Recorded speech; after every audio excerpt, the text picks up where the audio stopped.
not be provided without the dedicated efforts of public work professionals who are engineers, managers, and employees at all levels of government and the private sector, who are responsible for rebuilding, improving, and protecting our nation's transportation, water supply, water treatment, and solid waste systems, public buildings, and other structures and facilities essential for residents in Storm Lake and communities across the country. And whereas it is in the public interest of the citizens in Storm Lake to gain knowledge of and maintain an ongoing interest and understanding of the importance of public works and public works programs in their community, and whereas the year 2026 marks the 66th annual National Public Works Week sponsored by the American Public Works Association, and the theme, Rooted in Service, Powered by the Community, reminds us that public works professionals are motivated to always put service at the forefront for the residents who depend upon them. Now, therefore, I, Margaret J. McKeon, Mayor, do hereby proclaim the week of May 17th, to the 23rd as Public Works Month in Storm Lake, and encourage the public to join us in expressing appreciation for the people who too often are unsung in their vital efforts to manage the necessities of our community. So thank you to all our Public Works employees for the city of Storm Lake. We appreciate your work.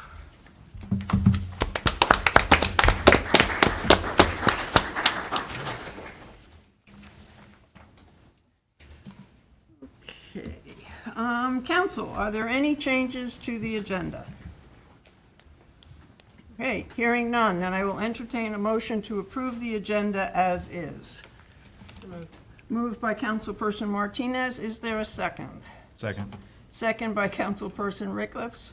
All in favor signify by saying aye. Aye. All opposed, same sign. The agenda is set. Council, are there any disclosures to any items on the agenda by any individual council member? Thank you. Do we have anyone here who would like to address the council on a non-agenda item? If so, you may come to the podium.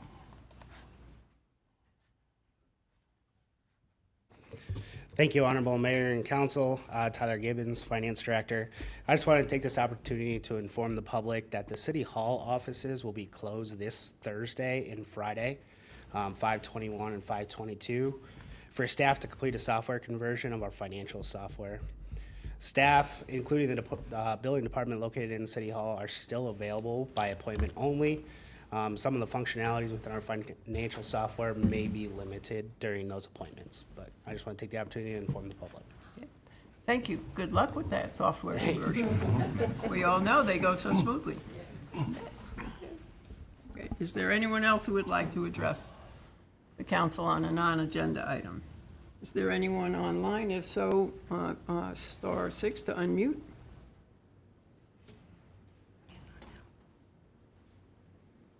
And I've just been informed that Councilperson Ramos has joined the meeting remotely. So, great.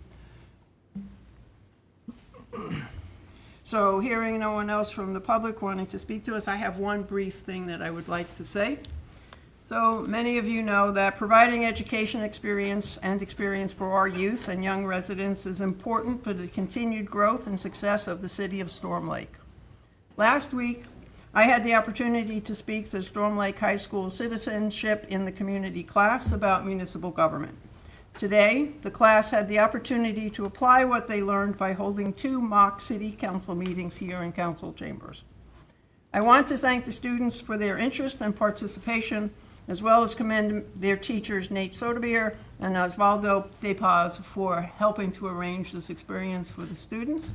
So yes, this is my 3rd council meeting of the day. But anyway, so it's very important for our students, and I think we were all pleased to see them come and participate. Okay. Council, are there any questions or comments on the consent agenda? Councilperson Martinez. I have just a question of the transfer of the tobacco permit from Storm Lake Vape to Storm Lake Vape. Just wondering what that was about. I didn't understand. They're moving their business from 609 Lake Avenue to 701 Lake Avenue. Not additional. It's gonna. No, the whole thing is they're moving the whole business.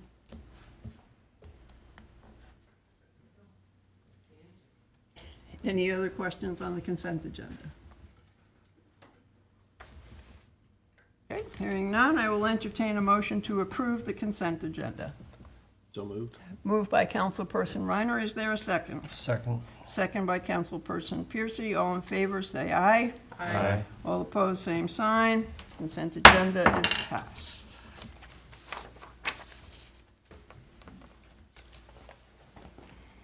Okay, and we will move forward with our agenda. Chief Cole. Good evening, Honorable Mayor and Council. What you have in front of you is a request from BV County Public Health for a reservations for Chautauqua Park for a annual, or what they hope to be an annual safety day on August 8th from 11 to 2. And I believe they have a representative here. Do you want to come up here and explain any questions?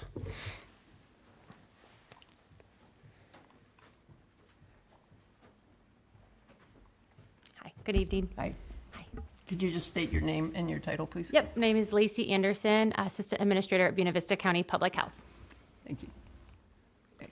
Do you want to describe a little bit about what the event is? Because I think it's new to most of us. Yep, so we are looking at hosting a Buena Vista County Safety Day. Hopefully, if everything goes well, it'll be an annual event that we can hold. What we're looking at doing is doing car seat checks along the road that goes along the lake. We're going to do car seat checks and car seat installations with our car seat technicians that we have. And then we have a bunch of other people that we're looking at having coming for wide variety of different safety topics, from sun safety to farm safety, UTV safety.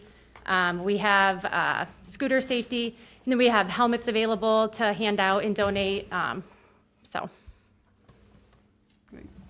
So you said a magic word, because it's come up a lot today, which is scooter safety. Can you tell us a little bit about what's going to be involved in the scooter safety? We're working with the Iowa State Extension Office, so they have given us information of who to reach out to, but until we secure the location, we're waiting to reach out to secure more people to come, so. Okay. But we do have helmets donated already. Very good. Thank you very much. Okay, any other questions from the council? Okay. With that then, I will entertain a motion to approve the request of the BB County Health Department for their safety day and use of Chautauqua Park. So moved. Moved by Councilperson Martinez. Is there a second? Second. Second by Councilperson Rickliff. All in favor, say aye. Aye. All opposed, same sign. It's approved. Thank you. Thank you. Thank you.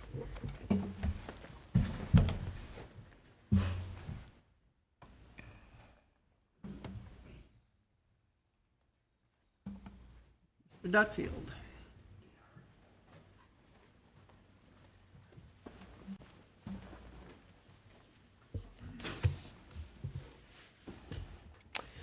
Honorable Mayor and Council, what you have before you is a resolution in support of a workforce housing tax credit initiative, or I'm sorry, incentive, application that's being submitted to the Iowa Economic Development Authority by Access Capital for their project Beacon Point Apartments on East 13th Street. Access Capital, the developer, is submitting an application, like I stated, to the IEDA.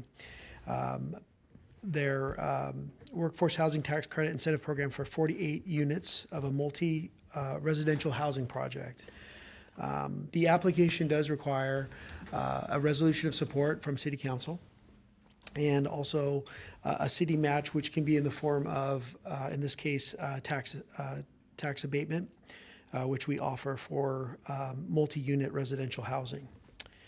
I do have Adam Howersville from Access should be on the phone if there are any questions that you have for the developer. I can say that the Workforce Housing Tax Credit Program is been vital to us getting development projects put forward. All the successful ones that we've had have applied and been awarded this grant. So it's an important thing for a developer. It's important for us as we move forward with housing. If there's any questions for Adam, I'm sure he'll be happy to answer them, or for myself. Council, anybody have any questions, comments? Does he want, what's his name, I'm sorry. Adam, do you want to add anything to that?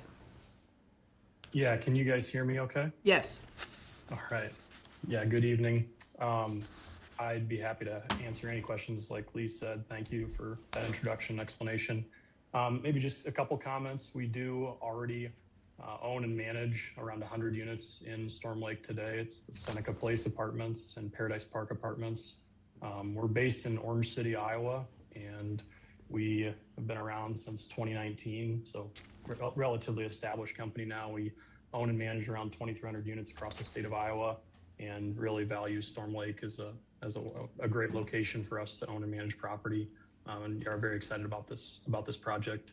Like Lee said, it'll be a mix of 1, 2, and 3 bed apartments, 48 units total. They'll have full appliance packages, be market rate properties. Yeah, like I said, very excited about the development, about the opportunity. Thank you. Thank you. Council, any questions? Okay, comment from Councilperson Martinez? Did you just say that Paradise Park is one of your facilities? That'd be correct. Yep. Anything we could do about feeding the cats so we can get rid of some of those cats that are being fed in your apartment building? I think we've attempted to work on that several times, and yeah, I recognize it's still an issue, so can certainly address that again. Yes. That'd be really, really helpful for our community. Of course. Yes. Of course. Appreciate that. Thank you. Thank you. Any other questions? Okay. With that then, council, I would entertain a motion to approve resolution number 66-R-2025-2026 in support of a workforce housing tax credit incentive application to be submitted to the Iowa Economic Development Authority by Axis Capital for Beacon Point Apartments on East 13th Street. Moved by Councilperson Martinez. Do I have a second? Second. Second by Councilperson Piercy. This is a roll call vote. Councilperson Reiner. Aye. Councilperson Ramos. Aye. Councilperson Martinez. Aye. Councilperson Rickliffs. Aye. Councilperson Piercy. Aye. Motion passes. Thank you.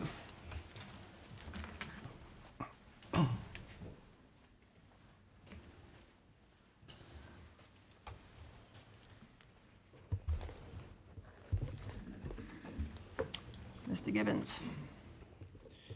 Thank you, Honorable Mayor and Council.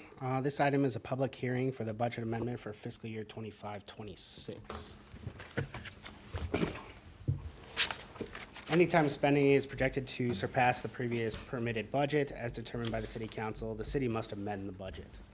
Amendments that include housekeeping items that happen throughout the year, including transfers between funds. Changes to the fiscal year 25-26 budget reflect updated revenue and operating expenditure projections, as well as revises the cost projections for capital projects, included updated grants and other project funding amounts. Revenue increases include building permits, interest revenues, FEMA HMA grant project revenues, and insurance claim revenues. Expense increases include increased fire department payroll and operating expenses, fiscal year 2025 carryover projects, increased legal services, insurance claims expenses, significant well rehab projects, and land acquisition costs. If you would just take this time to hear any public comment and close the public hearing, I'd be happy to answer any questions. Okay, we'll open for public comment first. Anyone online? Okay, then I'll close the public hearing, and then we can take comments, and council can ask questions about the amendment.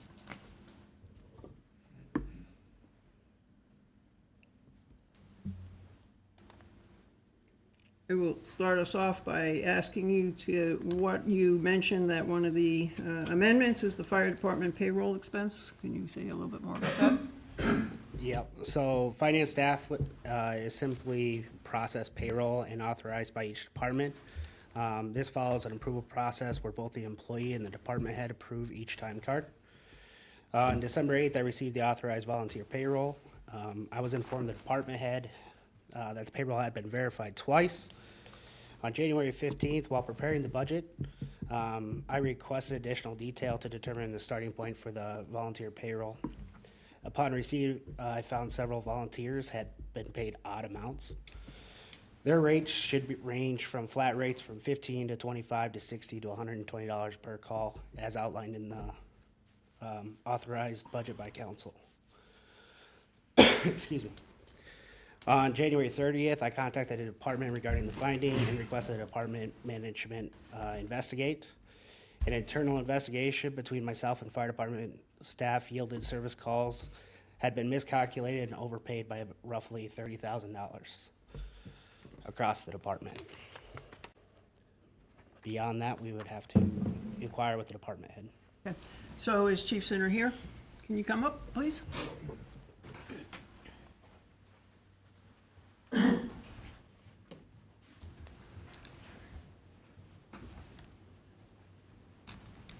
Thank you for being here. Council, do you have any questions? I do have a list too, so. Oh, you have a list as well? Yeah. I think I would lean towards your questions. at first. Okay, so, Chief Sinner, just make sure that we're all on the same page, who was responsible for approving the payroll? That would be myself. Okay, and so, can you explain what happened? So during the interim between the former fire chief and myself, I believe Captain Josh Fevold was placed in charge of keeping track of time and the timekeeping and the record keeping for the payroll during that interim time. Prior to that, I had no access into the Firehouse software, which is used as a software program to track and maintain those volunteer hours. And so through the course of the investigation, it was found out that only one individual, which would have been Captain Fevold, had access to that program, who was responsible for keeping track of the time and the hours of what each volunteer had responded to during those several months in between when Chief Schlusser left and myself took over. So in that interim, apparently there was some miscalculations as far as the rates that were put in. There were more than several volunteers that were paid in a weird hourly amount as opposed to the flat fee. And so as a result of that, it led to an overpayment. There was a bunch of calls that volunteers received credit for that they did not either go on, or the times were kind of out of sync. When I questioned Captain Fevold on the results of the investigation, I don't know if you have any access to any of that, those investigative results or not. Honorable Mayor and Council, I'm going to stop on any personnel issues right now. Personnel we won't go into. Right. So, yeah, it ultimately, I did notice the discrepancy, but at that point, the paperwork had already been sent up, and so that led to the overpayment as it's before you today. So just for my clarification, then, you did not double-check his work before it was submitted? I had actually no way to double check. He was the only one with access into that software management program at the time. I was able to gain access after the results were then found through the course of the audit by Tyler's office. Okay, great, thank you. So what steps are being taken to ensure this doesn't happen again? So currently we have a kind of a double-blind system set up between myself and one other individual at the department. We both keep track of the times that the volunteers respond to separately before each payroll is submitted up to City Hall. We then bring our work together to make sure there is no discrepancies. We also have a sign-in sheet that the volunteers are therefore required to sign every time they respond to a call. And then we use those to calculate out, the amount of time on scene, the amount of volunteers and who responded to what calls and where. And so as long as those two numbers match, we then send it forward to Tyler's office. If there's a discrepancy, we then go back and we can check call logs or times responded to via the BV County Comm Center. Okay. And then I guess, what assurances can you give residents that financial oversight is being taken seriously? Well, absolutely. That financial responsibility is definitely paramount to everything we do here. I obviously live inside the city limits, as you all do, so I understand the needs for maintaining financial responsibility. During my brief time as the chief, I found a way to already save the taxpayers roughly $27,000 out of our budget. I know that doesn't make up for the 30, but on the flip side, financial responsibility is definitely at the front of everything we do, on top of providing outstanding fire and emergency services throughout the city of Storm Lake and the surrounding community. So I understand that this was a learning curve for you, but Absolutely. what lessons have you taken from this situation? Verify, Mayor. Okay. Council, do you have any additional questions or comments? No, just that, I guess last year was a big year. We did have quite a bit of need for our volunteer fire department. And it's not just in Storm Lake, but in the surrounding communities, so we do count on them and obviously count on you and to make sure we're paying them correctly. Absolutely. We don't want to lose them either. Right. You know, that's important. Yeah, and I think it's important to state how much we appreciate our volunteer fire department and their dedication to protecting all of us, and that this was an error in processing, and it was not the error or any thing submitted by the volunteer fire department or volunteers themselves. And so I do believe that we can feel confident that this will not happen again. And we appreciate all the efforts of the city staff for bringing it to our attention and for the department who has taken on helping us balance the budget by covering the cost. So, thank you, Chief Center. Thank you. Thanks. Mr. Gibbons, anything else on public hearing? We're closed. Do you have any other comments? Okay. So then we'll move on to Resolution 67R 225-2026, amending the fiscal year budget. I have nothing to add from the public comment. Recommendations to approve the budget amendment for fiscal year 25-26. Council, questions? Hearing none, I will entertain a motion to approve resolution number 67-R 2025-2026, amending the fiscal year 2025-2026 budget. I so move. Moved by Councilperson Pearson. Is there a second? Second. Second by Councilperson Ramos. This is a roll call vote. Councilperson Reiner. Aye. Councilperson Ramos. Aye. Councilperson Martinez. Aye. Councilperson Rickliffs. Aye. Councilperson Pearson. Aye. Motion passes. Budget is approved.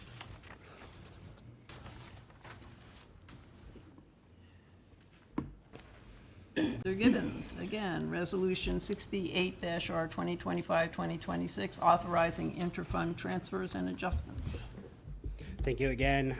Each year, a number of interfund transfers must be completed in order to properly account for expenditures and accurately state fund balances. These transfers are necessary to comply with Iowa Code 384.18, as expenditures must be reflected within the originally budgeted program. Some examples of this include insurance claim dollars. We may have had the insurance claim at, say, a well house, and we have to fix it and spend the money through water, but it's actually paid for by insurance revenues that have to be accounted for separately. Some other ones include debt repayments as authorized by revenue purpose statements. Local option sales tax revenue purpose statement states that it can be utilized to pay back debt. Therefore, it has to be authorized and approved by council. Recommendation is to approve the interfund transfers and adjustments for fiscal year 25-26. Council, any questions?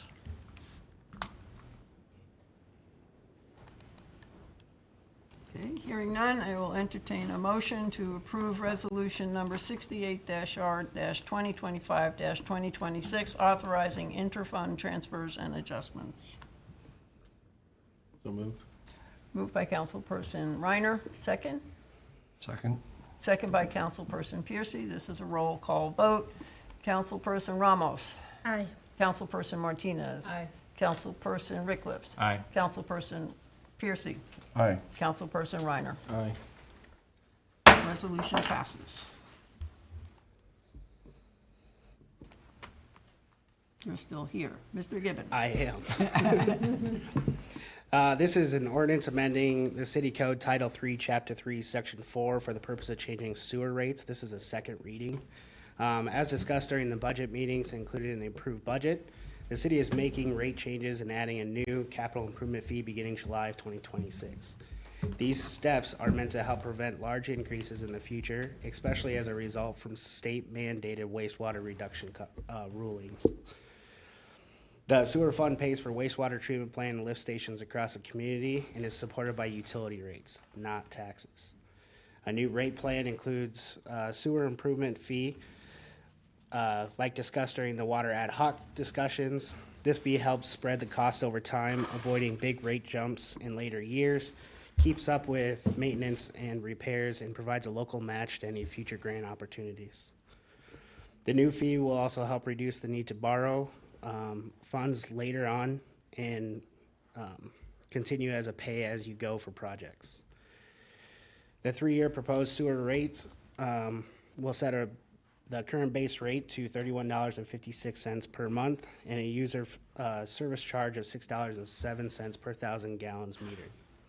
The capital improvement base fee will be $1 per month, with a user service fee of 50 cents per 1,000 gallons as metered beginning July 1 of 2026. For an average residential user, the increase for fiscal year 27 is estimated to be $4.86, which will increase sewer revenues by $389,000 annually estimated. The proposal does include additional steps in fiscal year 28 and 29, estimating $4.23 and $4.37 respectively for an average residential user. This is the second of 3 readings to approve the ordinance. Recommendation is to approve the second reading of the ordinance increasing sewer rates. Council, questions? I have one question. Councilperson Piercy? Just out of curiosity, I know how we handle the water with Lakeside, but how do we handle the sewer? Figure that. We are not under contract to take outside user sewer that I am aware of. Most of the outside users have some sort of other wastewater process. Okay. Thank you. Have we received any comments from the public? Okay, all right. Okay, then, council, I will entertain a motion to approve ordinance number 11-0-2025-2026, amending City Code Title 3, Chapter 3, Section 4, for the purpose of changing the sewer service rate. Second reading. I so move. Moved by Councilperson Piercy. Is there a second? Second. Second by Councilperson Rickliff. This is a roll call vote. Councilperson Reiner. Aye. Councilperson Ramos. Aye. Councilperson Martinez. Aye. Councilperson Rickliff. Aye. Councilperson Piercy. Aye. Ordinance is passed.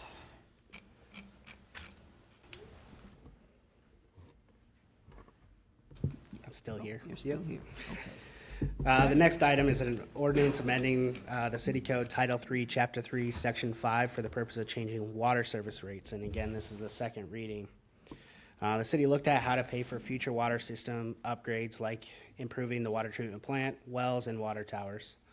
A committee made up of local volunteers studied the issue for a few months and gave recommendations. The committee found that there aren't many grants available to towns the size of Storm Lake. Borrowing money through bonds could actually cost taxpayers more in the long run and limit the city's ability to borrow for future projects. As part of the plan, water bills will go up, base fee to $21, a usage fee to $6.52 per 1,000 gallons, and a new fee for capital improvements will be added at $6 per month base and a 50 cent per 1,000 gallon use fee. Starting July 1, 2026, the average household water bill will go up an estimated $12.17 per month, and $14.21 and $12.89 in fiscal years 28 and 29 respectively. Now, some clarification from the public hearing during the last council meeting. It is important to note that utility user agreements are dynamic. They are subject to any amendments or updates enacted by City Council in accordance with City Code 346C1. This is, again, the second reading of 3 readings to approve the ordinance. Recommendation is to approve the second reading of the ordinance, increasing water rates. Council, do you have any questions or comments? Okay. Hearing none, then I'll entertain a motion to approve ordinance number 12-0-2025-2026, amending City Code Title 3, Chapter 3, Section 5, for the purpose of changing the water service rate, and this is the second reading. So moved. Moved by Councilperson Martinez. Is there a second? Second. Second by Councilperson Piercy. This is a roll call vote. Councilperson Reiner. Aye. Councilperson Ramos. Aye. Councilperson Martinez. Aye. Councilperson Rickliff. Aye. Councilperson Piercy. Aye. Motion passes. Thank you.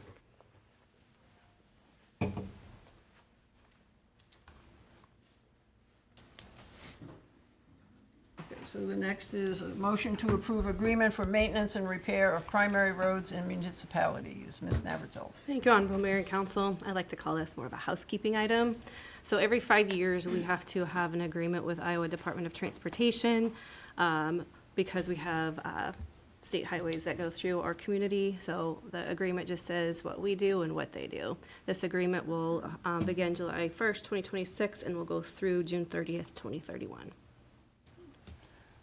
Questions from the council? I kind of like this because the fiscal impact says NA. Okay, if there are no questions or comments, then I'll entertain a motion to approve agreement for maintenance and repair of primary roads in municipalities. I so move. Moved by Councilperson Piercy. Is there a second? Second. Okay, second by Councilperson Ramos. All in favor, say aye. Aye. Opposed, same sign. Motion is approved.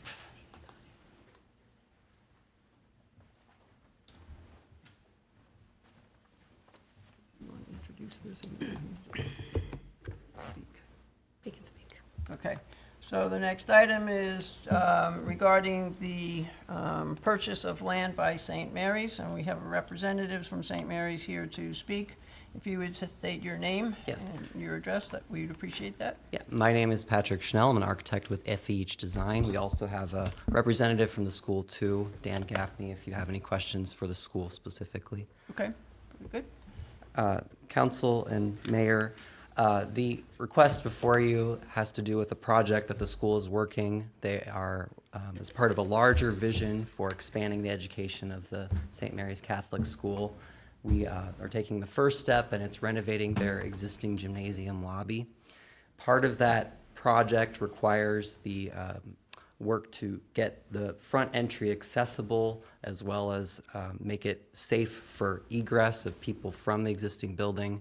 The existing ramp that is there now is not currently up to accessibility law.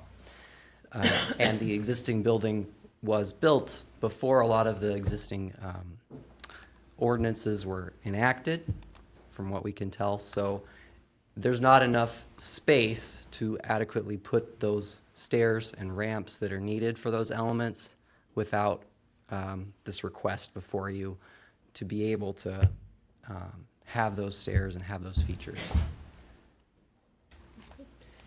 Council, do you have any questions or comments?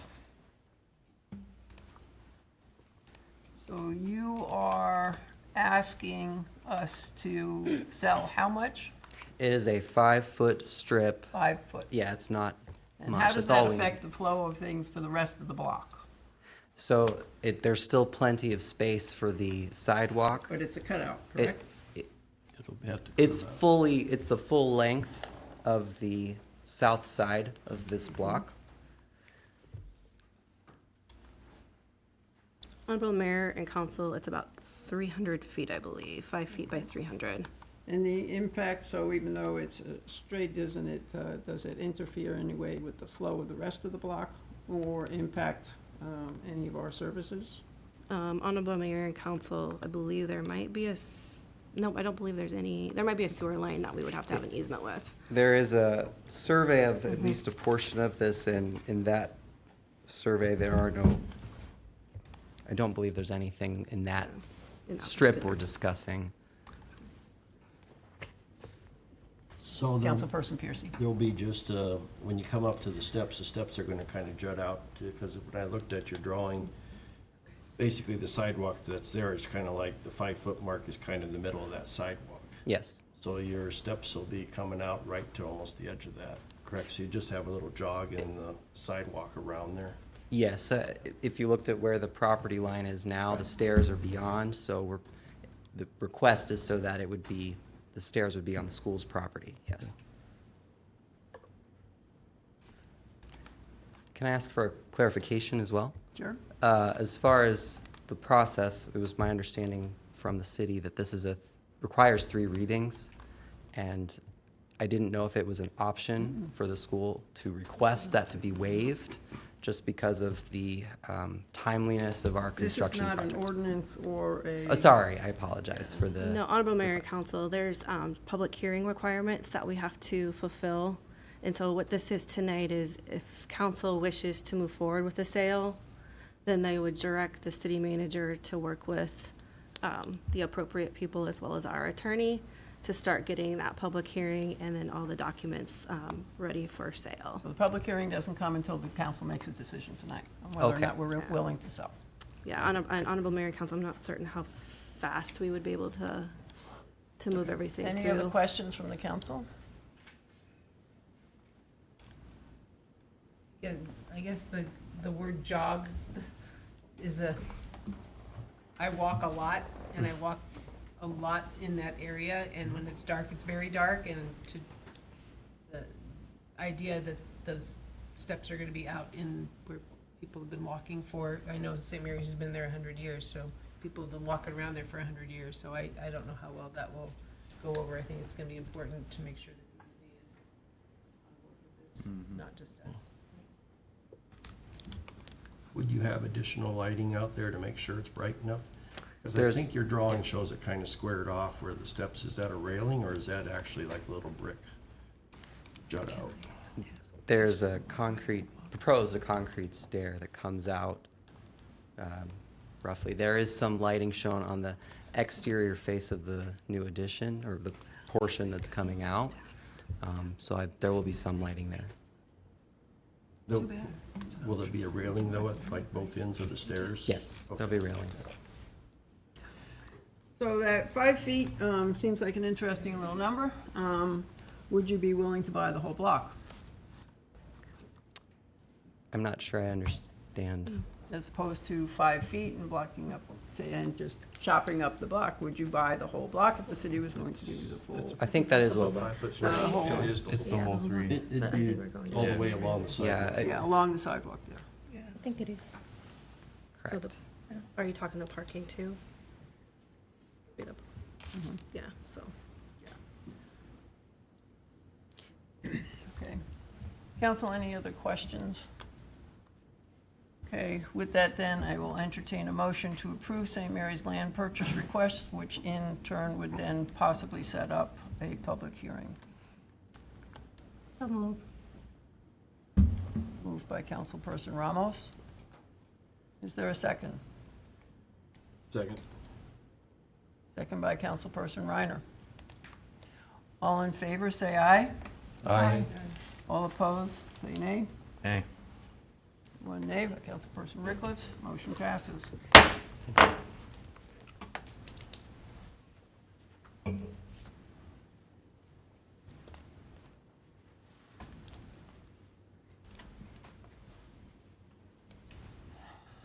Next is the motion to approve, request to change water service agreement. Ms. Navratil. Thank you, Honorable Mayor and Council.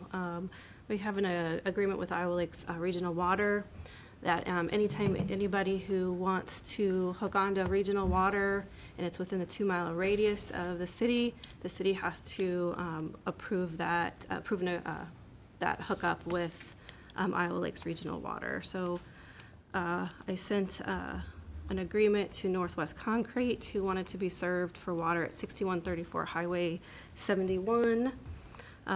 This location is right adjacent to city limits. The owner of Northwest Concrete is requesting that City Council consider modifying the terms of the agreement. I know I have item 2, 3, and 4 on there. I just took a copy and paste from the email that I received. But item 2 was attached to the Northwest Concrete waiver agreement. And so item 2, the red line, they are already contiguous to the city. They would like to remove that portion because they do not want to give up their right to appeal or say anything on an annexation. Item number 3, again, they don't want to give up their protest to annexation. And then item number 4, they would like to have a not to exceed number for the agreement. Unfortunately for that, we don't know what that cost is because we're not the ones installing or have anything to do with that project. But my understanding though is that that they're able to hook on right outside the ditch right in front of their property. So there shouldn't be very expensive according to. For regional water? For regional water, yeah. So those are the 3 changes that they would request on the agreement. And this agreement has already been in existence for how long? Honorable Mayor and Council, at least 20 years. I want to say it was 20 years, 2022, 2004. Okay. Wait, let me do my math. Questions or comments from the council?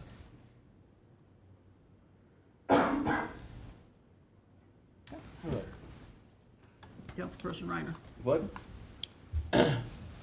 I'm not understanding everything that's going on with this particular request. What financial impact does it have on the city?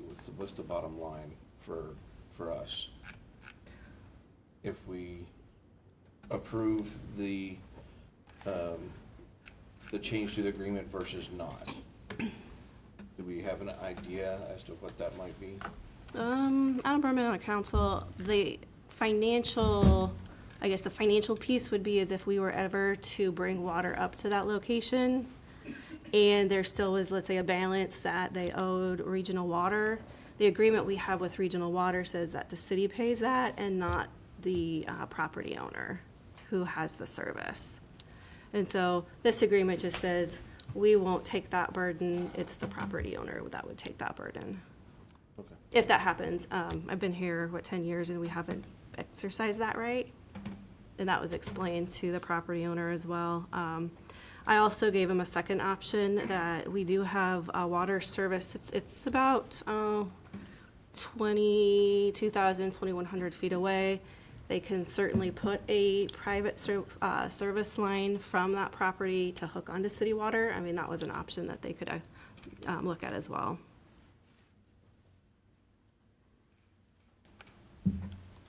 Questions? Well, I'm kind of confused on what we're asking for here too, so. Okay. Honorable Mayor and Council, they would like you to change the agreement. So the things in the motion are the things that they would like changed to the agreement that they've had with us for 22 years. You mean regional water? No, this would be for Northwest Concrete. But they have changed hands over the time too, correct? I mean, they changed hands 2 years ago. Northwest Concrete was sold. So the agreement goes on with the new owner? The agreement would start with the current owner, and if they did sell, it would go to the future owner.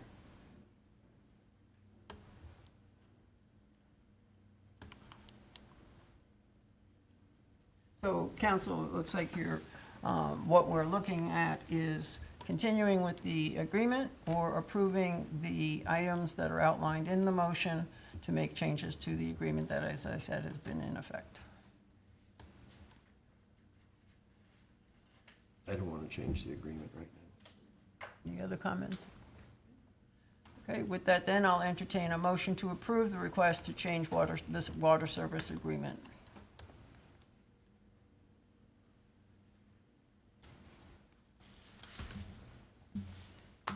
Hearing none, the motion fails.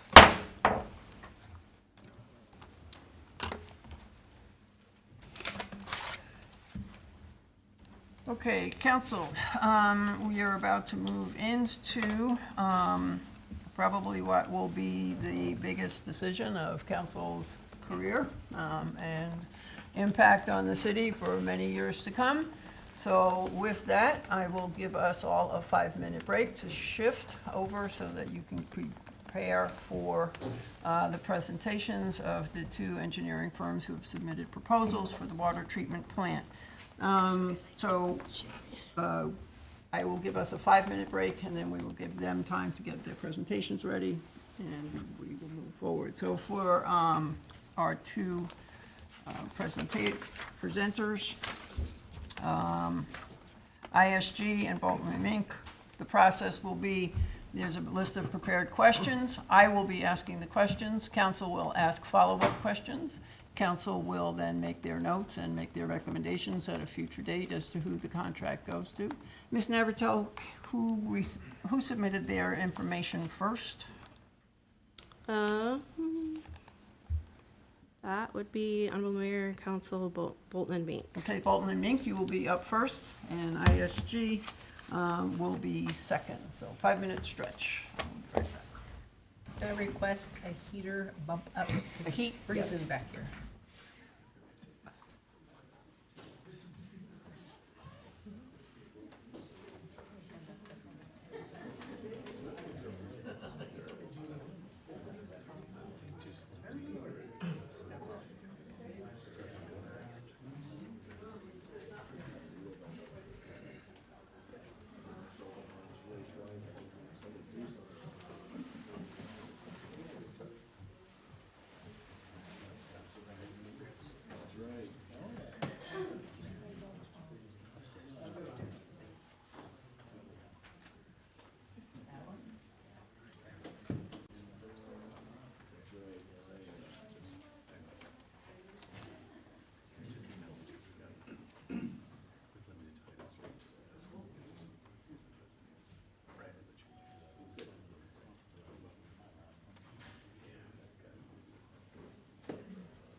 Good evening. This is recorded. Please, each person who comes to the podium, please state your name and your title, and we will move forward. Thank you, Honorable Mayor, Council. My name is Chris Swanson. I'm the Vice President of Water at Bolton and Mink.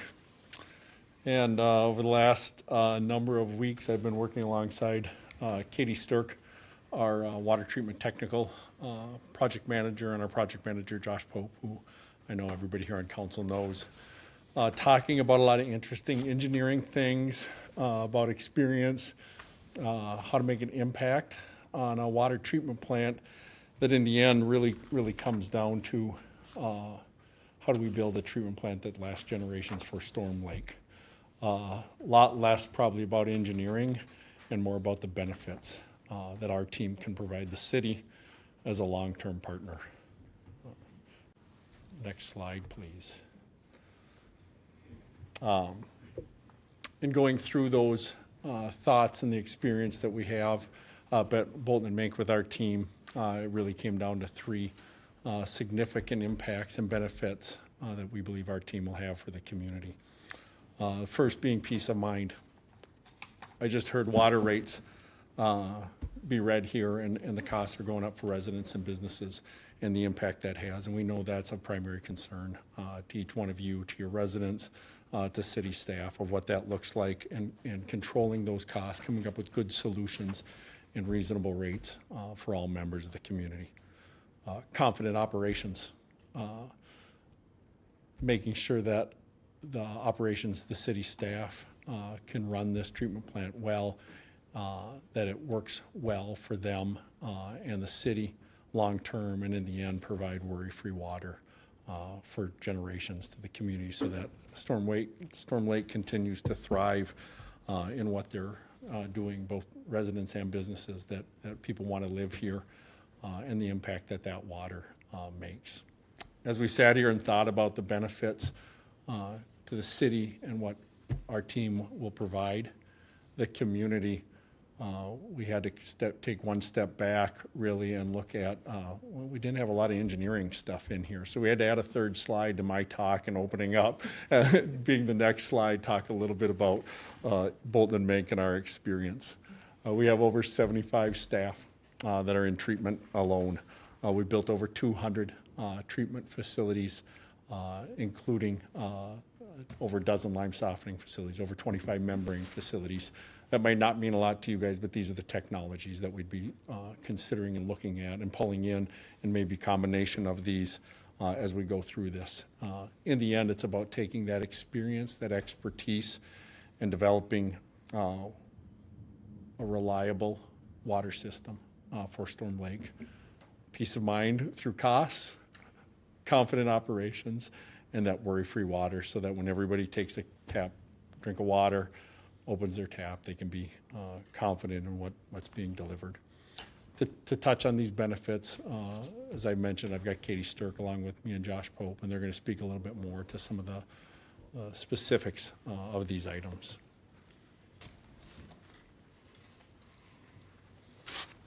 Honorable Mayor and Council, thank you for having us. I'm Katie Stirk, and I'll be your technical project manager on this project, and I'm our water and wastewater lead here in Iowa. So you can go to the next slide. Thank you. So like Chris mentioned, I just kind of want to talk to you about a little bit more about these benefits that we can provide, and what does that exactly mean for you guys. A project like this, you know, when I talk to councils and listen to citizens, what I hear is less about the technical questions. Those come up and we'll deal with them, but it's more about the long-term impact, the ratepayers, like Chris said. You're talking about rates today. You want to know the reliability of your system for years to come, and the confidence in that comes from defensible decisions. And that's a benefit of working with us is how we approach our decisions. We start wide, and we funnel down to a confident decision for you, looking at assumptions and then narrowing that in with facts and data, so that by the time every step of the way you are there with a confidence in your choices, knowing that they're based on the information that's real, true data, not assumptions. We've seen this in other facilities I've worked for. Recently completed a water plant up in Milford at Milford Utilities. And we did this kind of funnel process throughout their system, but one example is when we were looking at like their filter under drain process. This is a technology that there's different types of materials that can be used in different types of processes. And we spent time up front talking about those options instead of just picking one for them, so that the pros, the cons, the longevity, the costs, so that when we got to the end of our design, they were confident in their choice. We ended up not needing to have change orders or we, no second guessing on that question with them because they were confident from upfront, and they chose a choice that had lower operator risk and long-term maintenance, less long-term maintenance for them.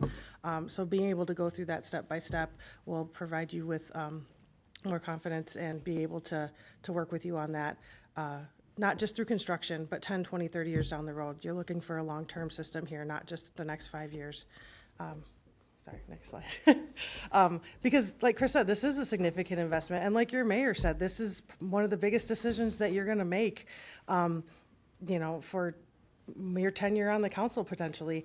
And we recognize that, and it's a tough decision. And so being able to make those decisions with clearly defined facts is what's going to make it easier for you. And that's where we want to help.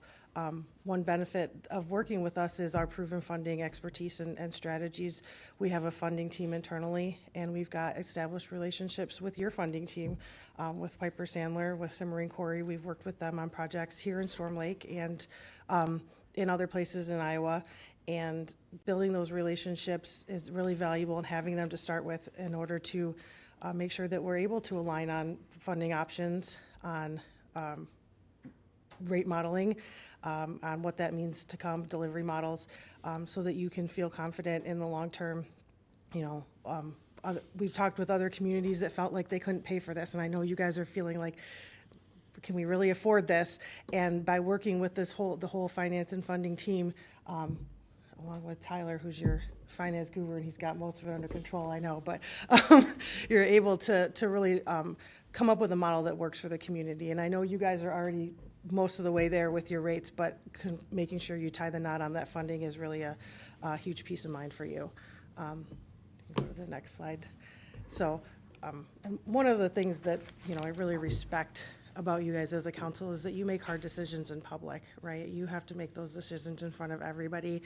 And we just want to help with that by making things clearer. So that's why we're here every step of the way. Like Chris said, this is a long-term relationship we want to be in with you. We're not just here for the beginning. We want to be here for the whole thing, and we want to see this facility through the end. A lot of those treatment facilities that Chris had mentioned early on are return clients.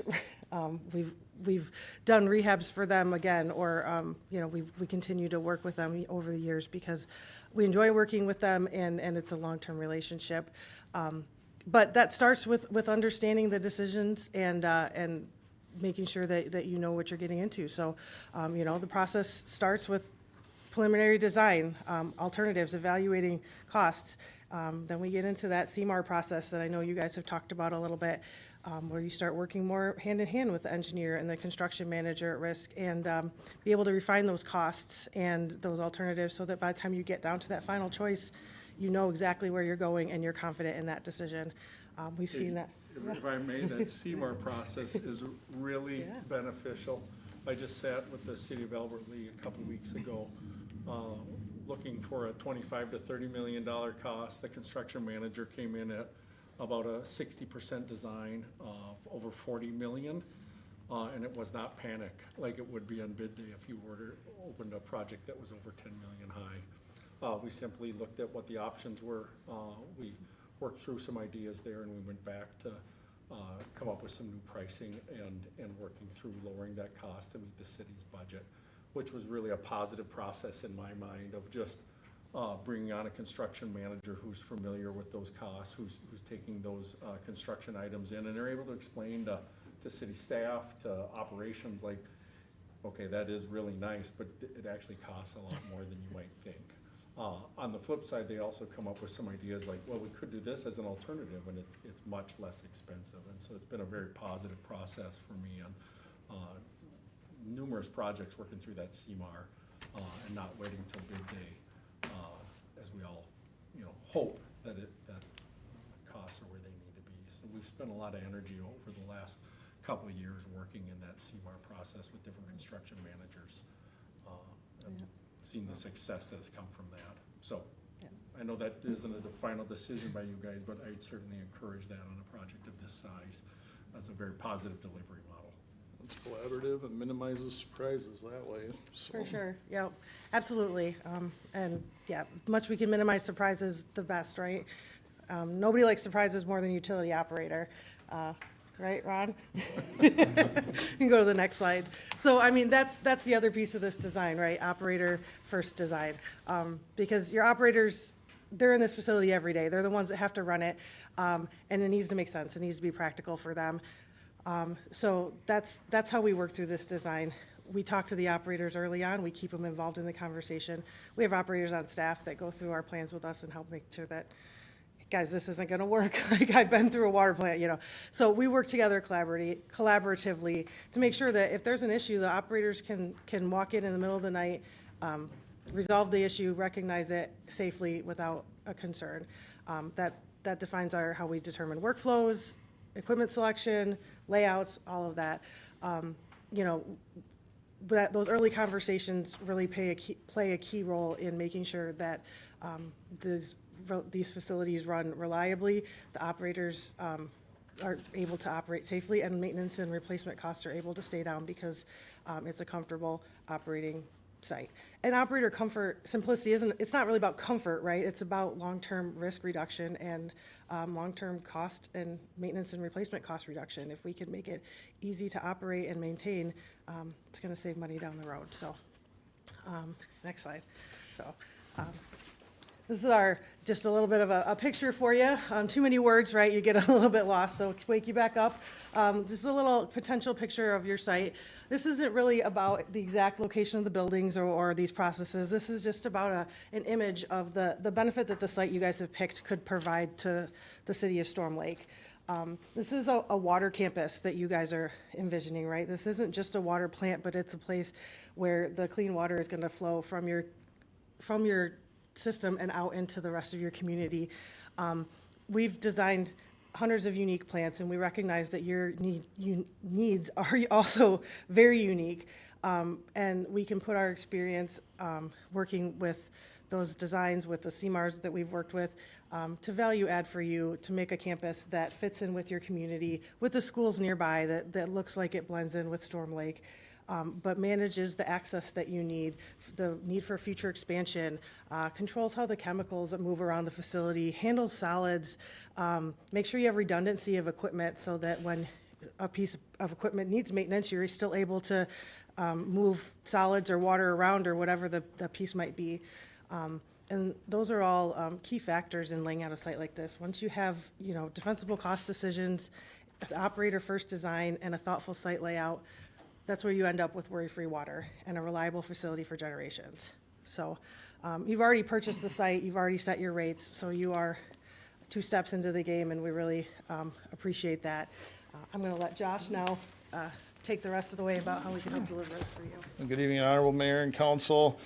And really, as we look through this concept and really just the project at large, there's a lot of complexity and nuances that are inevitably attributed to an effort of this magnitude. But really, when we step back and look at what this effort is, it's truly foundational to our quality of life and really the enhancement of our enjoyment in the community. And that's where, as we look at the topic that is on everybody's minds now, and surely will be until we get to the completion of the project and even beyond, is that rate structure. We know cost and affordability is just central to the community's vitality looking forward. And that's where we want to make sure that what we do provides reliable information so that really that rate setting process is predictable and one that we can all stand behind and say, hey, we understand what we're after and what we need to do, and this makes sense.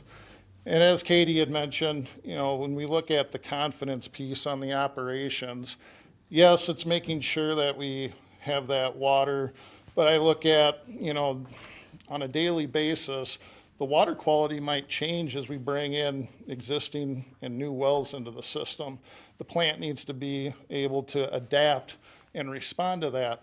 Likewise, there might be some constituents that the EPA doesn't have any consideration for right now, but maybe in 20 or 30 years, something comes our way. Well, we want to make sure that we're not going through this process all over again when something like that happens. So there again, we want to make sure that the operators have confidence to do whatever they need to do to keep providing water. And that's where, at the end of the day, it's what we're all after. Affordable water that we don't have to worry about. We don't want to be in a spot where, like we just went into voluntary water conservation or mandatory. We don't want to be there, and we don't want to be there for decades to come. So on this slide, this is something that I would say every single one of us would probably agree is simple, straightforward, but whether it be professionally or even in our family lives, it's tough to consistently get right. The Bolton and Mank and Storm Lake team, we routinely demonstrate this. And it all starts right away with that input. And really, I liken that to, that's listening. Just hearing what's important, what makes sense, taking that information and making sure that collectively we're presenting that clearly with no agenda, just get the facts, so that ultimately when we get to transparent decision making, everybody is empowered to make the right choices born from that right information. And that all equals trust, and trust, peace of mind, and really a process where all the stakeholders can feel like they've been heard, they can understand, and again, stand behind the decisions that are being made. And So, Josh, like I mentioned, we want a long-term relationship with you, right? So we can't have that without trust. So. that's exactly it. And clarity, clear communication, that's a huge step in building that trust. But there's different ways to get to that clarity. We very much champion not making the people in this room do the heavy lifting on that. We look at it as, we'll do the heavy lifting, get to a spot where there's clear understanding, and ultimately, no matter what the topic is, how complex, simple, whatever, everybody gets to a spot where we go, I get that, that makes sense. Now I feel like I can make decisions going forward. That goes for council too. I think that as you go through a process like this, there's an education that can take place. As we build trust and as you work with our team, we want that to come along, right? It doesn't need to be a black box when we talk about, lime softening or, the carbonate levels in the water, that those are terms that can be broken down and understood and explain to your constituents by council as well. So I think it's always a fun process as you work through those decision-making to do that. And I say fun, engineering's a little boring, so we gotta make it a little fun, we gotta get along with each other, we gotta have fun as we do it. Cause I know some of the terms that we throw out, I get those blank stares sometimes. Okay, yeah, well, remember when you made that little lava with the soda and vinegar? Yeah, we can relate stuff back to it. For sure. And that's where too, as we talk about team and having fun, our team, if you look at the years of experience, the expertise, it does generate the wow. But more important than that, we really champion being in a spot where people are going, hey, I like working with these people. Because at the end of the day, this is a multi-year project.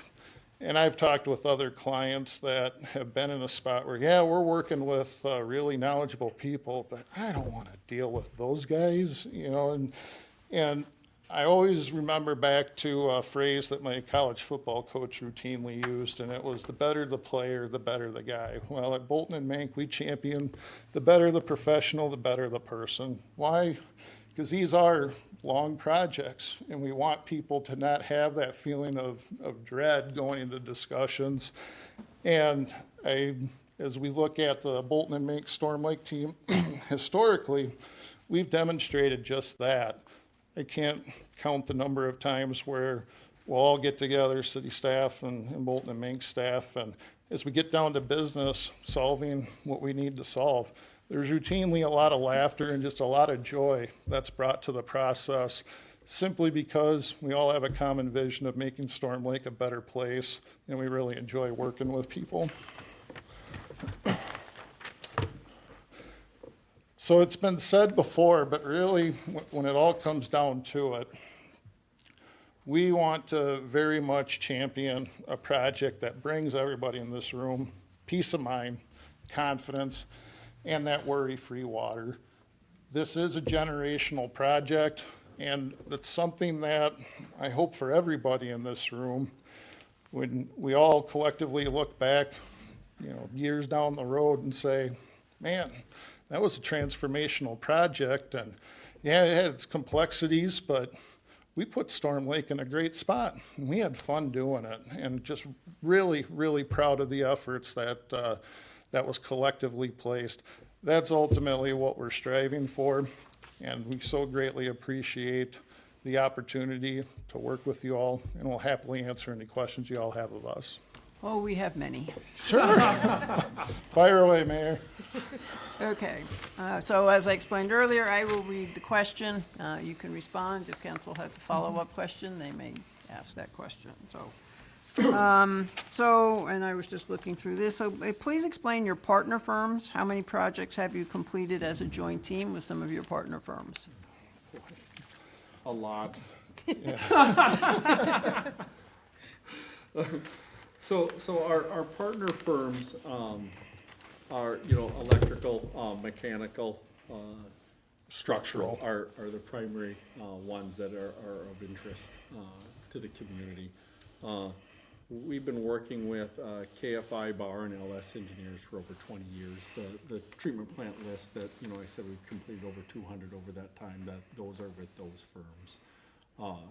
I think every individual on that list of folks would be probably pick up my phone call right now and answer it if I called them, like, what's going on, right? And so long-term partners and friends that we like to have fun with. I don't know if that answers your question, Mayor, if you're looking for something more specific regarding that, but these treatment plants that we've highlighted in our proposal and have talked about already is this same team. Spencer Water Treatment Plant up the road, that was this team. I worked on a Sioux Center wastewater plant, that was this team of folks, and so. Yeah, I believe all told, if you were to look at each one of these, we've probably dealt with, over the last 30 plus years, I would say no less than, I'd say no less than 100 off the cuff, and I'm pretty confident the number's even more than that. As Chris mentioned, these are partners that we routinely work with, and so, just as they'd pick up the phone call right now, there's not a lot of needing to interpret or get to know you or anything like that. We've all been working together for many years. That's our goal, that you don't know the difference, right? It's Bolton and Mink, the buck stops with us. We are the leaders. I mean, that's my primary role being here, right, is the promise. You've got the whole firm's backing, and you've got two amazing individuals to lead and guide, along with the help of a lot of folks that get along with each other to collaborate. Council, any follow-up to that question? Just answered that. In the end, it's Josh or Katie or you that give the call. Yeah. Absolutely. And we want to provide multiple levels, right? Because it's important that we're going to deliver. That's our promise to Storm Lake, right? Josh said it, trust. This is a team you can trust. More importantly, are you going to answer Carrie Abert's call? Yes. Yeah. All right. Josh, Carrie, is Josh going to answer your call? Josh is here for Storm Lake already, right? You've seen him, I don't know, almost every council meeting. Josh is still going to be that primary point of contact. I will answer Carrie's call. We're not, this is the same team that you've been working with, just backed up by our deeper bench and our long-term sub-consultants, so. Yeah, I always tell a lot of people that we haven't worked with before, you're gonna know who our early birds and our night owls are. Carrie can attest, I'm the night owl. She's seen some timestamps on emails. But yeah, it's one of those where we'll always be here. The other thing we prep for, Ms. Mayor, is trying to keep our answers concise and brief, and so we've already failed on question one, so we apologize. So you notice my timer going. Okay. So how do you plan to not over-engineer the project in order to keep it to the expected project costs? It's an excellent question. Thank you. And right, and that's, I mean, right at your top of mind. And that's part of the reason that we bring in the operators early, talk with your operators on staff, and that's also part of the partnership with the construction manager at risk if that is your final delivery method choice. Because working with those entities, you're able to value engineer, keep the important pieces, and make critical decisions to understand exactly what's needed, what's desired but maybe not needed, what's helpful, and what are we going to do to make sure that you get the reliability that you need, the long-term sustainability, without the over-engineering. That's a great term. And no matter which delivery method, you still get the value engineering, but working with a construction manager partner really just adds that extra piece in because they've got that in-field experience and in the moment cost estimating that you're doing right then to help eliminate some of those surprises. But I mean, like I said earlier, we're here for an operator-friendly facility, and that means it can't be too over-engineered, right? They want to be able to operate it easily in the middle of the night if they have to, and that's what we need to be able to do.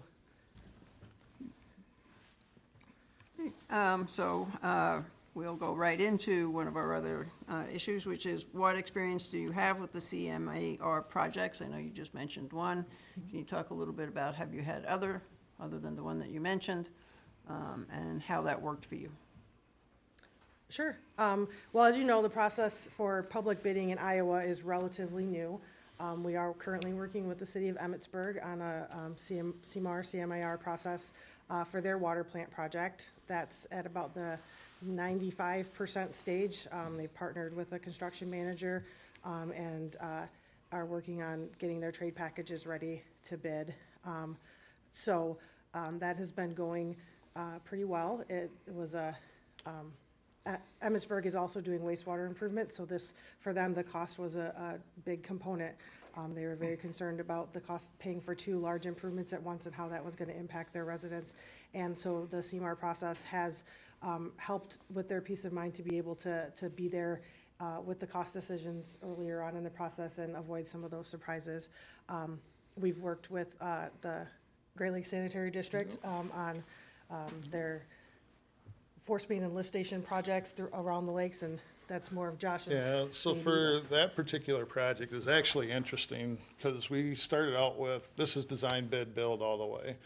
And I would say if you asked the contracting industry, they thought the same. But this was an estimated $23 million sewer interceptor project, no small feat to be sure, going through people's backyards, going through a golf course, and we looked at this and said, this isn't just your average project. There's tons of complexities here, even if the contracting industry might go, hey, wait a minute.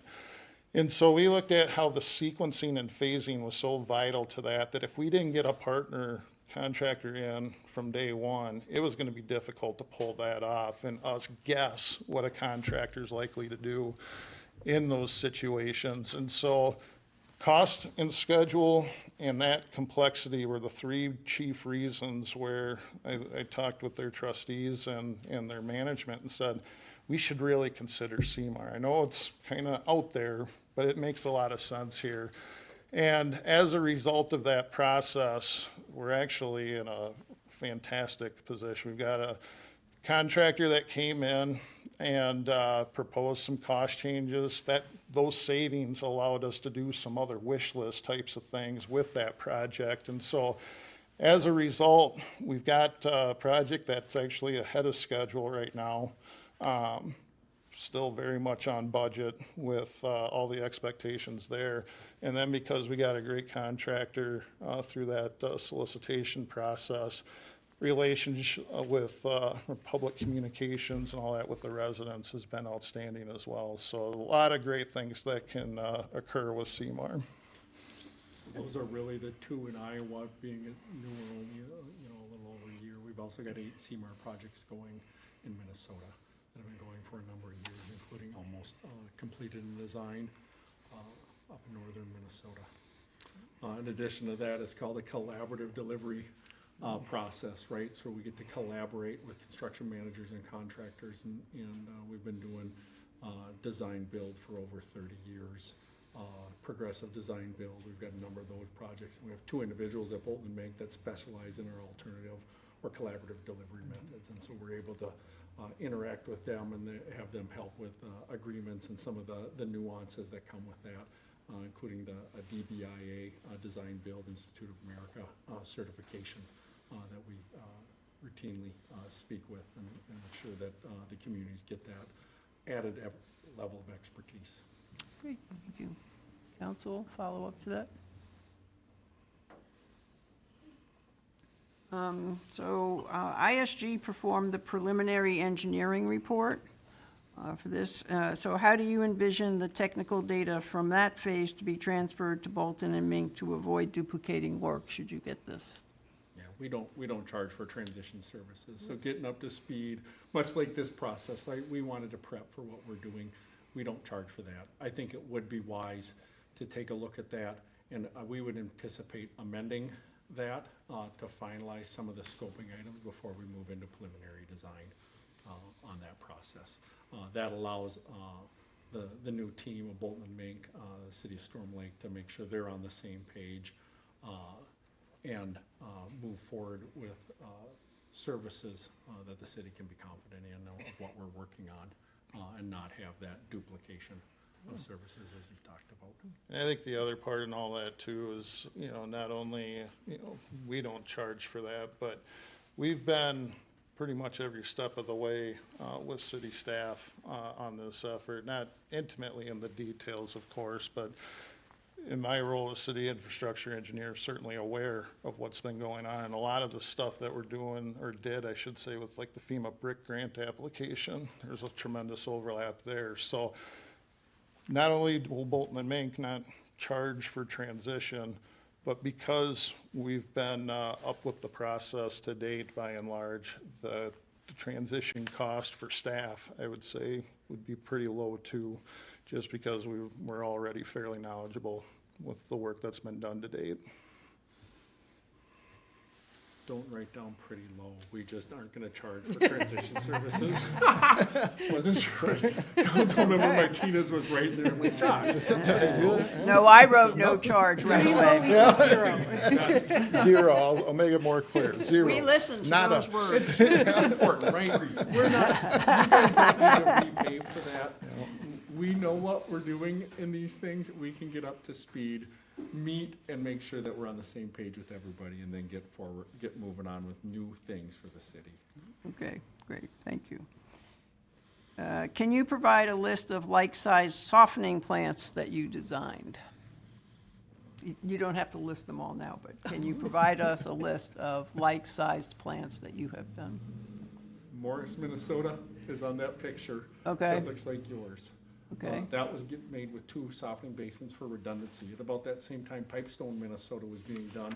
We did an evaluation at that time, and they decided they did not need the redundant softening basins. They put in 1 basin. Moving down from north to south, then we've got Spencer, Iowa, which I have already mentioned. That's very similar size. They rehabbed and then added filters to that. Little different scope because we had to build a building over it and add a bunch of stuff. And, this site looks absolutely amazing, you guys, compared to that one where we had to shoehorn everything in between everything else and build around a working water plant. We've also worked on Mankato, Minnesota softening plant, which is another lime softening plant. Katie and I worked together on that earlier in our careers and did a number of things with that treatment facility, and that was one that paired the lime softening with membranes rather than treatment, and so that's why we mentioned the membrane treatment facility. We've done a number of reverse osmosis treatment facilities, but wanted to highlight, I think, and we certainly can provide our full list of softening plants, but those are the 4 that come to mind quickly for me and what we've worked on recently.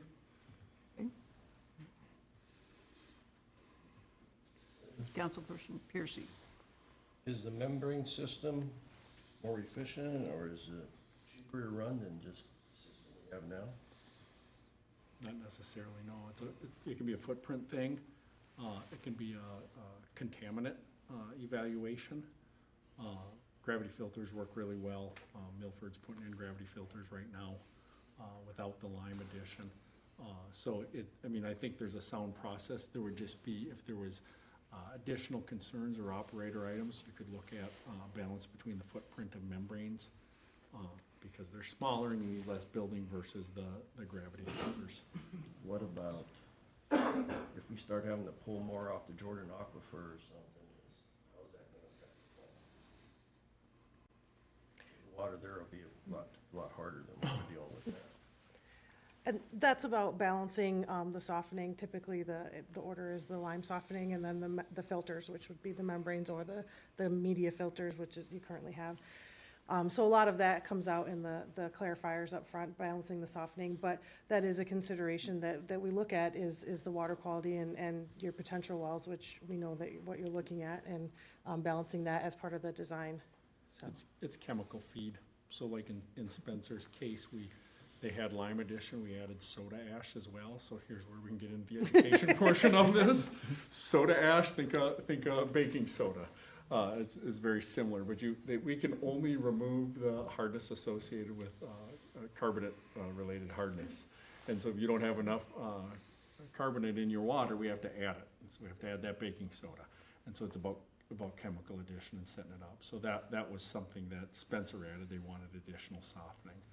That's something that Mankato at the time did not add. So their new public works director came in and said, Chris and Katie, we want to soften more, and we're like, we can't. We don't have that soda ash feed. That was a decision made by the design team at that time with the community, and so it's chemical feed. And then I will say chemical feed is when you asked about over-engineering, that's one place we can over-engineer. We can provide a lot of options on chemical feed. And my preference is to always communicate through those and provide space. If we're worried about hardness and we can meet a hardness with only lime and not soda ash, right, we might provide space for soda ash in the future, an additional building. There's lots of options we can talk about there. Polymer feeds are another good one. Engineers, we can get crazy with the chemical feed because we can do anything with chemistry. And it's kind of true. So we have to balance that and educate and make sure everybody understands. You have the right level of treatment and options for things in the future. Great. So what will be the actual engineer's involvement and time they will be present at the site? Just for my clarification, do you mean like during construction or? Well, yes. Okay. So overseeing the project, we have concern when we have, I think I'm saying this right, Council, you can correct me, when we sign on for projects and we get visited by the engineer or the project manager, on occasion, when we expect more involvement and oversight. Sure. No, that's What's your helpful. commitment to that? So throughout the whole design and construction process is kind of the question. So. Yeah, I mean, I'll start with me as the project manager. I'm here, even on weekends and, community events, that sort of thing. And during the week, I'll certainly be coordinating on a daily basis with our overall team, making sure that the key thing that needs to get advanced is getting advanced and that we're having the proper communications.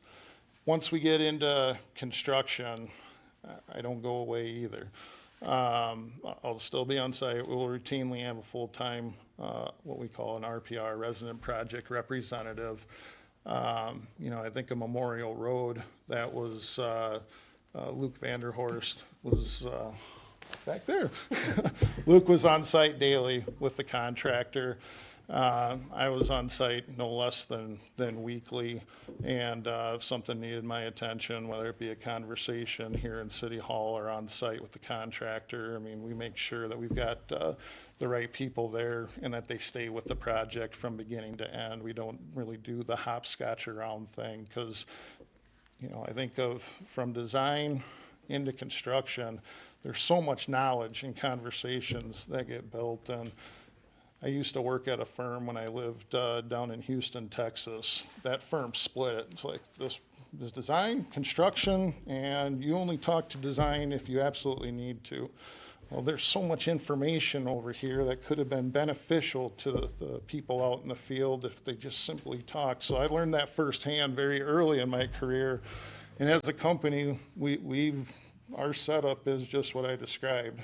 People stay with the projects because we want to make sure that the knowledge is there all the way through. So with your RPR on-site daily, and you sometimes not necessarily on the same days, how is communication facilitated, and how quickly do you communicate with each other when there's a problem? If Luke's, for example, needs something, what's turnaround time? I mean, Minutes, yeah. hour. I mean, realistically, I mean, we all have cell phones, and this process at Bolton and Mink goes very quickly to the people who need to know, right? Which I still routinely get called on water treatment plant questions, because that's what I grew up in my position at Bolton and Mink. And I'm like, well, yeah, always call me with those questions, and we can quickly find answers to stuff on that. It's interesting, Mayor, that you ask about this, because I'm like, oh, there's been problems that you guys have seen come up that aren't resolved properly. Well, some of us on this panel have backgrounds with communication, effective communication, and systems interaction, so yeah. It's So I important. mean, you nailed it. Communication is kind of the key there, right? And it's funny that I mentioned we like to have fun. We're friends at Bolton and Mink, and that makes a big difference on collaboration. When you look at an org chart, you see all these faces. If those folks aren't communicating, it really doesn't matter. You end up with one person. We interact at Bolton and Mink. My phone was just buzzing. Okay. Somebody was calling me who knows water plants to say, how'd Storm Lake go? Okay, so this is a really important question. As you know, we've purchased property that is located next to a school. So have you done any projects near a school? And what environmental experience do you have with that? Or if you have not done a project near a school, what environmental concerns do you have about that location, if any?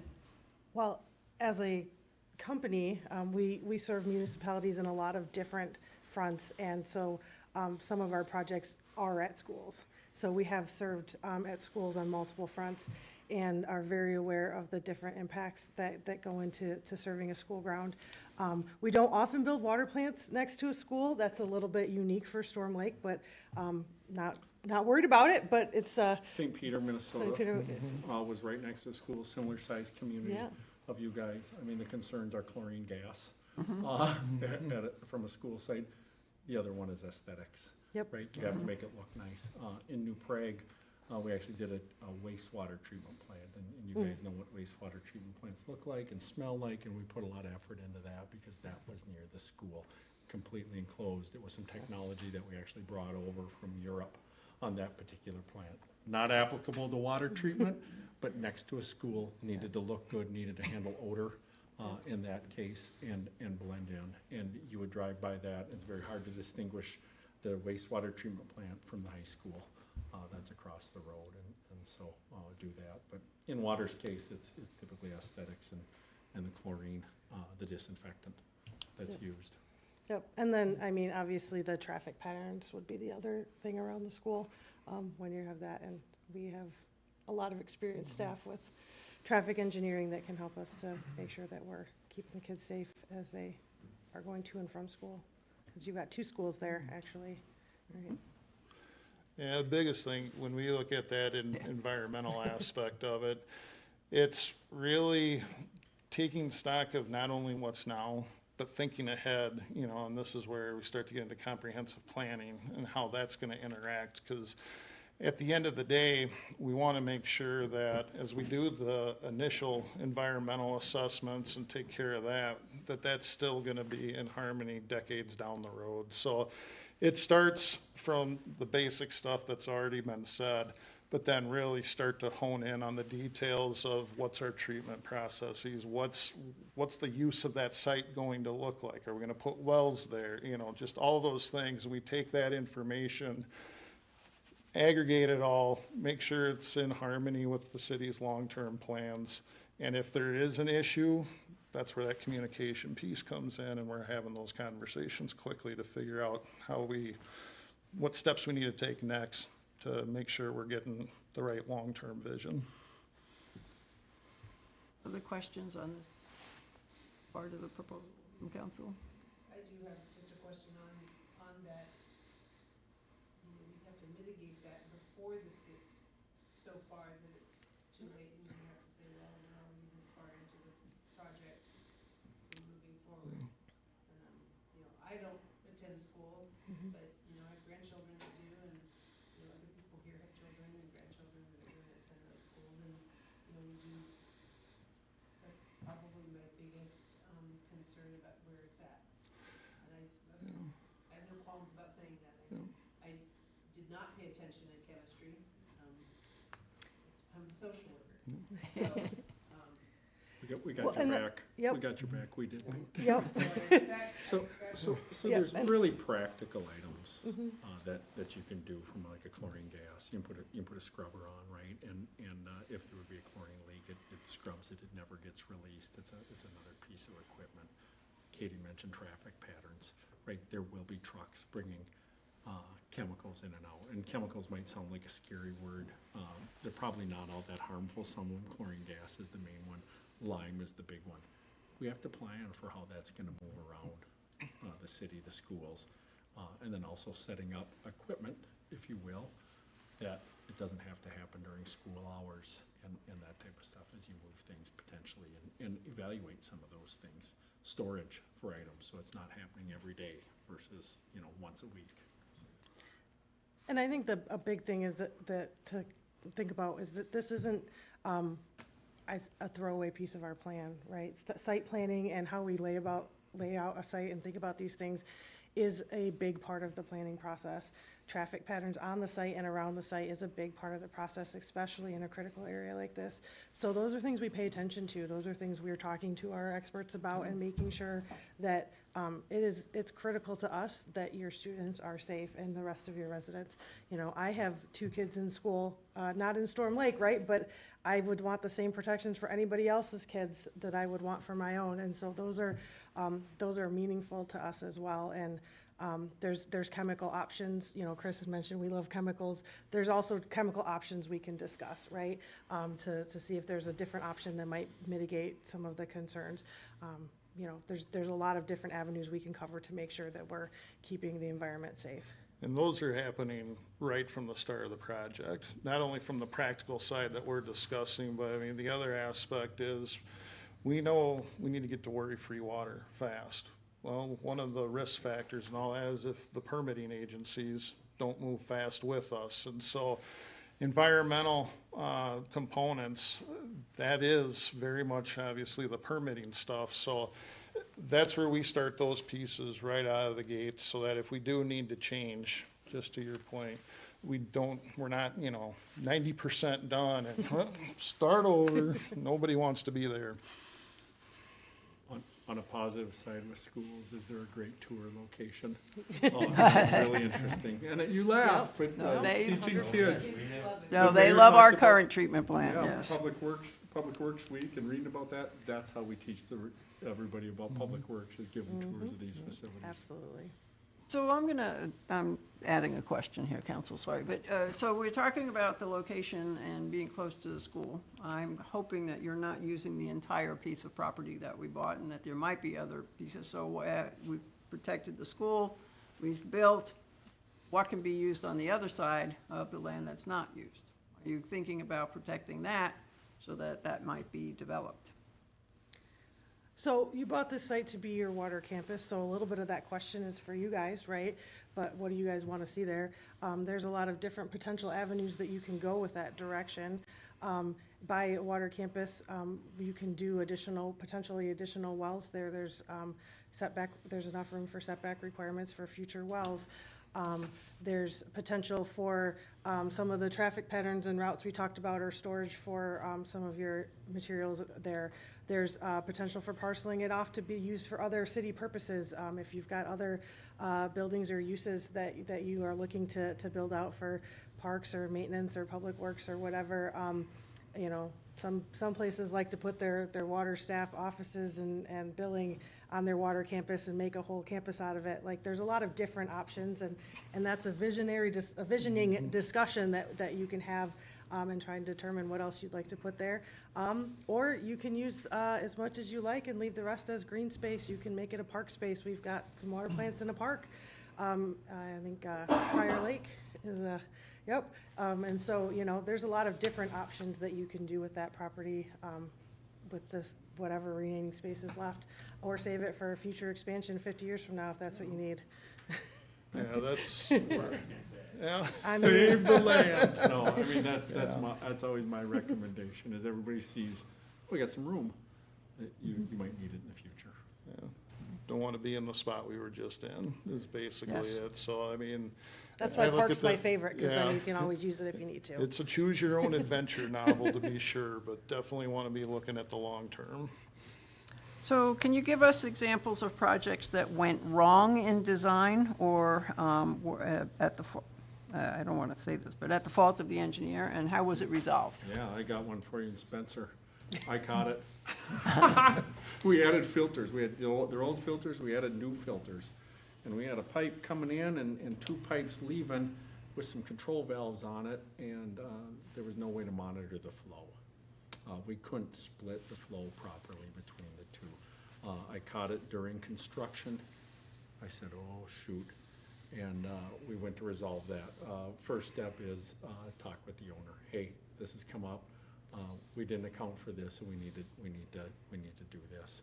In this case, we did not have room for a magnetic flow meter, which would have been our preferred, and so we worked with the utility there to put in an insertion flow meter and monitor the flow. That then allowed us to modulate the valves properly to get the proper flow split. So was that the fault of an engineer? Oh yeah, we forgot to put the flow meter. You forgot to? Well, yeah. Okay, so then you corrected it? Me as the PG. Okay, so you corrected it, and at what cost to the project or to the city? We were able to do that with just the cost of the flow meter itself, so we didn't have to make any piping changes or something. So when we talk about changes, and this is always, if we've installed something that doesn't work, we pay to fix it, right? You shouldn't have to buy two things, right? In this case, I was fortunate enough to have a solution that we could just add in an additional piece of equipment, and the utility did agree to pay for that. But we've all got a story like that. I recently completed a water project in Brett, and there was some hydraulic calculation issues on the pump, and by issues, I mean the engineer was designing it wrong. It happens, and we didn't catch it until construction, and yeah, we bought the pump because they shouldn't have had to pay for two pumps when they only needed one, right? So that's the same thing. We recognized it was an issue. We went and we talked to the owner about it, about what we felt the next steps needed to be done, where we were in the process, and how we could resolve it. We bought the pump. The impact to the owner was not a monetary cost. There was a time cost, right? It does take time to get a new pump in there, but we worked with them on that, and the project was still completed within the window that they had expected, so it didn't extend the project. But you know, that was my error, and we resolved it because. And we're still working with the community. That's, yeah. So that's those, I mean, we are not perfect. So if we had anything in that presentation that said we were, that strike that, we are not. But like Josh said, it's the communication piece, right? When you find those things, that's our goal, is to come and talk to you about it. Our goal obviously is to not have them, but should something come up, is to come and talk to you about it, be upfront, and figure out what we need to do to resolve it. Yeah, at the end of for the the day, we city's just want to benefit. make it right, because it's been said, everybody makes mistakes, even engineers. And because of that, we just want to make it right when that happens. I know a related thing that I was recently asked by another engineer for another client, and they're like, well, how do you handle when a manufacturer and contractor and owner all kind of pointing fingers at each other about who did what, and how does that process look? And I'm actually going through one of those right now. I also have a story like Chris and Katie has shared, but those We're not have doing already been good, told. guys. I know. We all got stories here on this one. But, you know, even when, you know, a contractor's saying, no, engineer, you messed this up, or, you know, supplier messed this up, The one thing that we champion that I've come to be told is unique is we don't put that back on the owner either. That's us to figure out. If the contractor thinks the engineer screwed up, it shouldn't be the city's burden to bear, even from a time standpoint. And if the contractor messed something up, you know, we'll work through that and we'll figure that out, because at the end of the day, we want to make it right for our communities. We're all on the same team.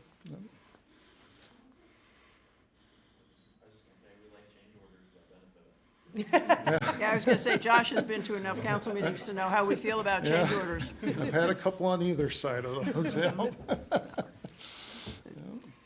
How did you select the on-site construction manager? Project manager? Your technical project manager, so me? These two? Or Yeah, these us- two. These two? So how did these two get selected from all of your staff to be for this project? Couple of reasons. Did you arm wrestle? We did. You can tell I won, right? Still kind of limping. No, there's a few reasons. You know, Josh and his familiarity with Storm Lake, I mean, he's the project manager of choice for you guys here, right? You're familiar with your community, he knows what you need, and he's here, like you said, all the time. And he's just got the right personality to work with Storm Lake. And on the technical side, I mean, this is what I do. I'm a water treatment engineer, and so and I'm local here in Iowa, and I've worked with Storm Lake before. I'm familiar with your staff. I'm familiar with your systems. So picking the two of us to be the project managers for this was kind of easy because we kind of slotted right in a little bit. There's a lot of complexities here. I mean, I know we've been. I just said it was easy, well, Josh. It is. There isn't, Josh. No, I know we've been focusing on the treatment facility, but working with the distribution systems and raw water mains, that is not an insignificant aspect of this project either. And so being able to have project managers that have been through these types of complex efforts before, that was paramount to our selection of a team, not just with Katie and I and Chris as executive leadership, but really all throughout. As I mentioned in the presentation, we've got a lot of years of experience with the team members because there's a lot of challenging aspects to this that's going to need to be, you know, certain questions are going to come up throughout the process that may not have, you know, the Staples easy button answer type of thing. And we want to make sure that we've got the right expertise, right experience level to make that process go quickly, because at the end of the day, the longer this project goes via inflation and other factors, the cost's just going to go up. And so we want to make sure we bring people that really are attuned to these complex level of projects. Present and expert. So that's how Easy button. I look at the decision. Not everybody knows what that is, you know. This group might be old enough to know that. How do you advocate for the city, but also be fair and reasonable and find a resolution with the contractor if there's a conflict? I mean, Josh kind of already talked about that a little bit. I think a big piece of that comes from the team mindset, though. We work for you and with you, but we approach a design and construction project as a team effort. The first attempt is to resolve everything with our team. What can we do to make this resolved and for the benefit of the project? You know, when that doesn't go right, there's other avenues and we have different conversations, but the big thing is to approach it. We're all in this together. Our goal is to complete this water project, to build this plant, to finish this site, and to do it for the benefit of the city. And when we all go in with that mindset, it makes that communicating through an issue a lot easier and quicker. Council, that's the end of my prepared questions. Does anyone else have additional questions? Councilperson Pearson. Some of these would be redundant, so I just want to run them through in case with ISG I don't want to ask you a question, not ask them a question. How many plants in Northwest Iowa will have you engineered design that produce 5 million gallons per day and are using lime softening? One. Spencer. They use lime softening. Yes. Yeah. Yep, that's, yeah. Yep. There's only so many that big in northwest Iowa. Well, some of them get It's the a water very from the specific Missouri River question. thing, so. One of the things I'm always worried about is I've seen some facilities in some places where it's a water plant, but the design makes it look really fancy. What's more important, appearance or function? It's best when they're married. I mean, the function of the facility, operator-friendly facility is what you guys need. But for this particular facility, you need it to be able to fit in with the surroundings, right? So there is a point of appearance that is important. We don't want to design an ugly facility, but there are ways to design a facility that is not ugly, that's also cost-effective. And so that's what's important. Function is what leads, right? But it's, I was just looking to see which pictures we had in our proposal. Yeah, I saw one. Right, Spencer's a little ugly. Blaine's kind of great. You know, so there's, so here's the other thing, we can define some of those things.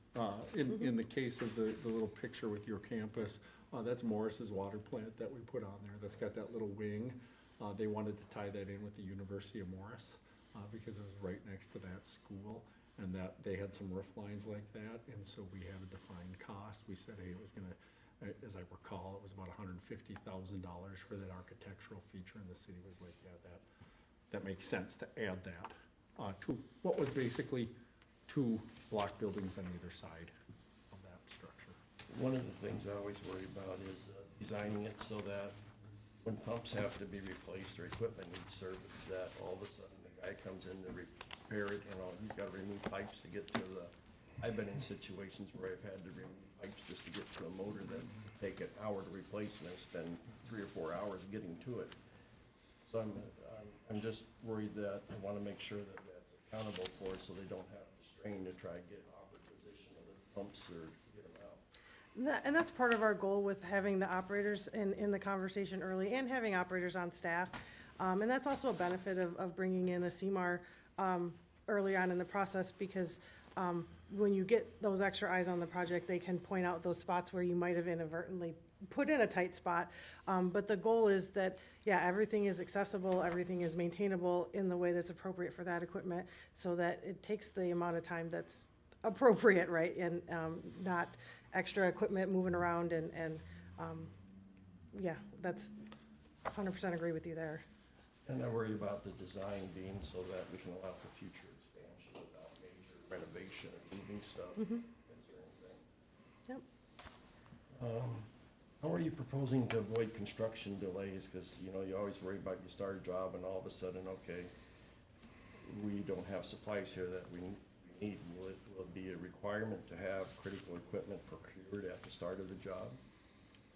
This is the beauty of CMAR, because you don't have to wait for us to be 100% done. We can start putting out packages of equipment and get those bid and ordered prior to having final design done, because some of the equipment just doesn't change. I know what a lime softening feed system looks like and the footprint for it for this size and that stuff can be done early. And so that collaborative delivery process really helps with that schedule of keeping things moving and control some of those inflationary concerns you have. I'd say too, the project team has experience with this, so we know what those long lead items are. I think of Scout Park, that lift station project, the construction itself, if you look at it relative to what was put in the contract, construction duration isn't that large. Why we have a long time frame? We knew getting generators and some of those pieces were going to be a bit, and so I remember telling city department leads at the time when we got going on that of, hey, I know it feels like we've got some time, but buckle up, because we got to get this design through quickly in order to make sure we can get the pieces on time and not jeopardize the funding.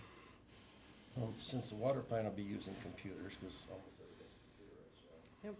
You think it would be wise to have a computer system for plant operation that's a standalone system that's not connected into anything?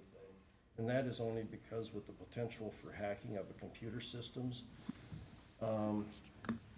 would the new system have a system to manually override, so in case computers go completely down, everything isn't shutting down? Councilmember Pearson, would you like to be on the design team with us? No, I mean, you're right on, right? So this is a heavy discussion item on controls, is how do you want to interacting with the internet and what can people dial into and have remote access? So you're balancing operator on-site time that you're paying for on an hourly basis versus what they maybe could handle on an Apple iPad and what the risks are going through that. Every treatment plant that Bolton Mink has done has manual bypass of all the critical functions. So we can walk up to every one. I know right where they sit. They're either in the MCC, the motor control centers have them, or we put them in the control panel, but they're hard switches. We test them during startup to make sure that when you put a pump to run and the control system's down, that pump will run. It's also part of the lockout, tagout training for staff because they need to know that too. If they hit a run, somebody's working on a pump, that has to be locked and tagged out because that pump will run if it's not shut down properly. It's been said that there's no grants available for the project. With your experience in water plant construction, would you agree with that statement? In general, with the funding, the way it is in the state of Iowa, there are likely very few grants that you could apply for that would be significant. The only one I brought up was the city of Storm Lake provides water, not just to the town, but to the town of Truesdale, the town of Lakeside, plus Lake Creek area and the south and southwest portions of the lake. And the city also has 2 packing plants. With that in mind, would you think that there'd be possibility of getting more funding? Because sometimes the state is a little more receptive than the federal government when we have 2 packing plants. We're not just serving Storm Lake like they assume. We're serving the town of Lakeside, the town of Truesdale. Right. And Katie's spot on, and it's not a no, but it's gonna be tough. And I would say, even just looking at what we went through a couple of rounds with that FEMA BRIC grant application, we were being told by the state, hey, please apply, we think we're gonna be looking pretty good, and didn't quite get anywhere near what we were hoping for out of that. But, it's one of those where, yes, I agree, it's a very challenging environment, just given how Storm Lake has historically rated with some of those programs.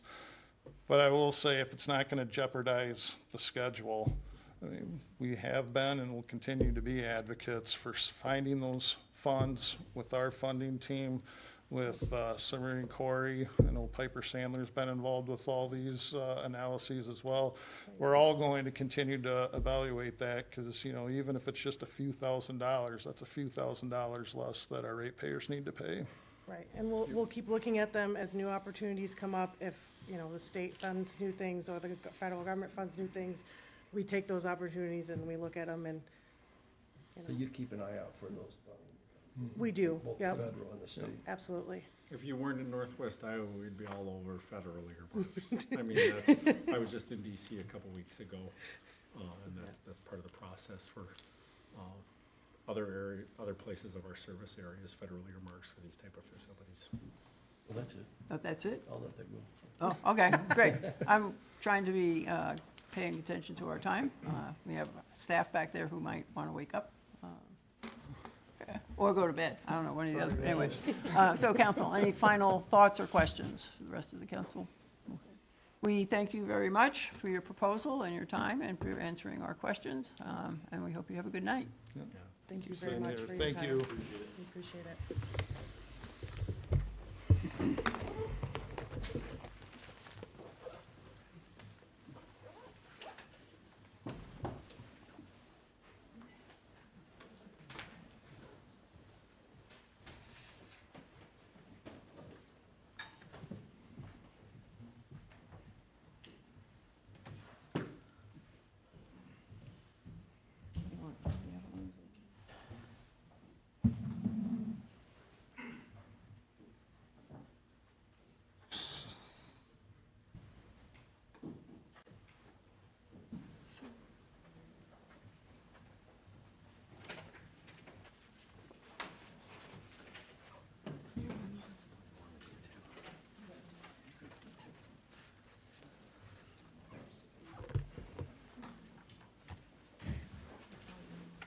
Well, it helped. Fun. You're not going to find one thing. Still, it's cuckoo, so she doesn't.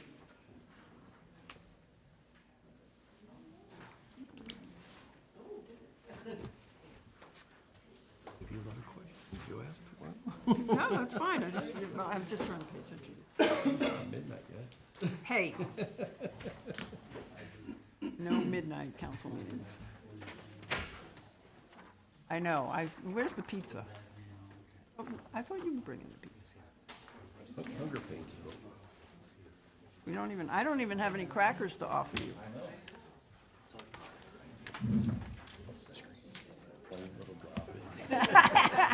That you don't like. That's why you're giving it away.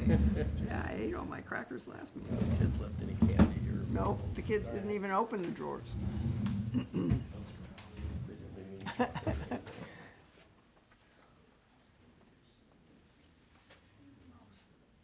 Are we ready? Okay. Right, so as I said earlier, the way this process will work is that I will ask the questions. Council will then be asked if they have a follow-up, and they can do a follow-up to any of the responses that you give. And so we will just go ahead and get started with your presentation, followed by the question. All right. Thank you very much. Appreciate the opportunity to be here tonight, Honorable Mayor and Council. Tim, if you would advance one. The mayor mentioned earlier that this water treatment plant project is going to be one of the biggest projects our community has ever tackled, and a decision that'll impact Storm Lake for generations. And for us at ISG, that is certainly not abstract because this is our community and this is the water that we drink. We've been part of the community since 2013 and under a different namesake for 30 years prior to that. Since 2013, ISG has invested over $30 million right here in Storm Lake. And that doesn't include what our individual employee owners spend on groceries and gas and healthcare and daycare and housing, or the hundreds of volunteer hours supporting community events like Kids Fest and Storm Lake Proud Week, or serving on boards and commissions at local churches and hospitals, at BVRMC, Storm Lake United, our local Board of Health, and the Volunteer Fire Department. I only share that information for one reason, and that's just to articulate that you've got an invested team here. We're not going anywhere, and that matters because when you select a partner on a project like this, you're choosing somebody that shares in the outcome of the project. Because if there's an issue, we don't get to disappear. We're part of this community, and we'll hear about it in all the same places that you all will. But frankly, that's the kind of accountability that this project deserves. It is big, it is impactful. We've also been deeply involved in this project for the last 5 years. We've led the planning effort since the beginning, starting with council hiring ISG to do a full system evaluation of the entire water distribution, storage, and treatment. We prepared a preliminary engineering report outlining deficiencies and potential options forward. And we've made modifications to that a couple times now as our community needs have evolved. So this team deeply understands the history and the challenges that your team is faced with because we've been planning it with them side by side all along.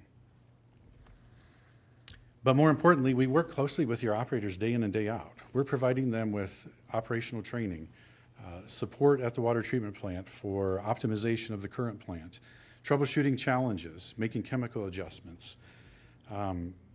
We've even responded to some of the emergencies that have resulted from running that plant beyond its intended capacity.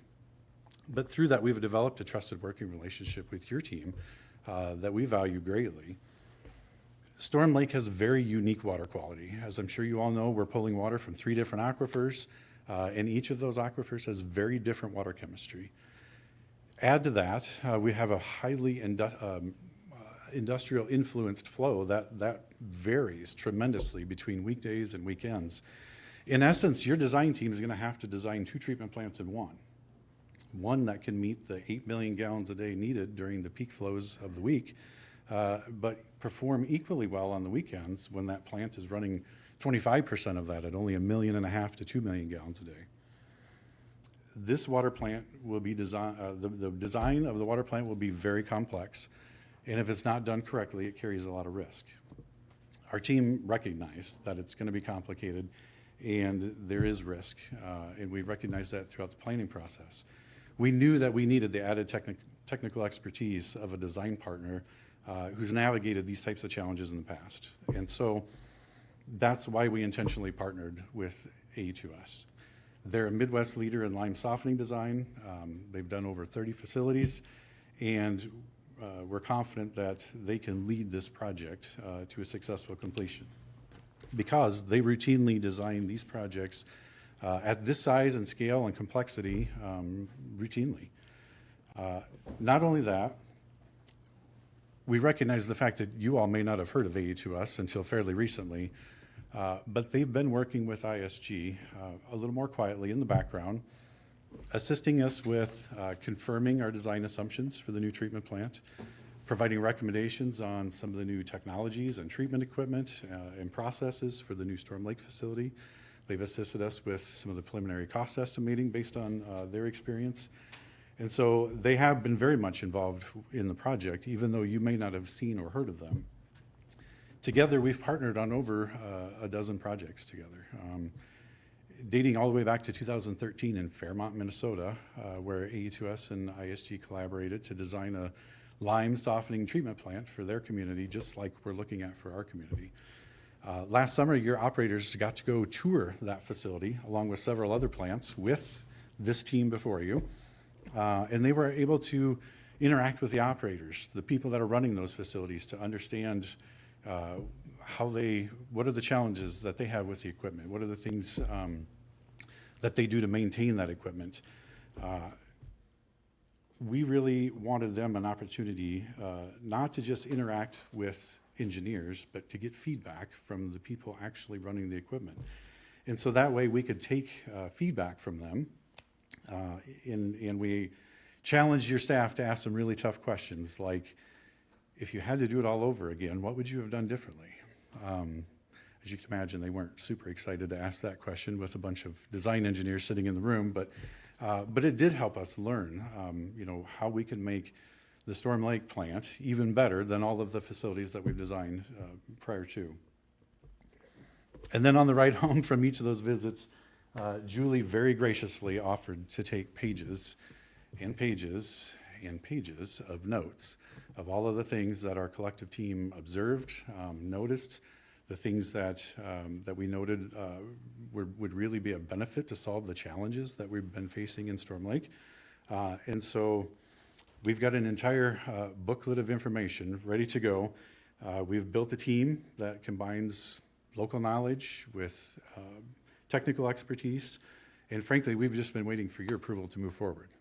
So with that, I'd like to introduce Aaron and Ben from AE2S, who bring the depth of technical expertise needed to lead this project with confidence. Thanks, Tom. My name's Aaron Vollmer. I'm a principal with AE2S, and I'm really excited to be here. This is such a cool project. And I almost get emotional about it because this is what we do every day. I work for a water-focused firm. We're about 400 staff. We all get up every day to solve water challenges.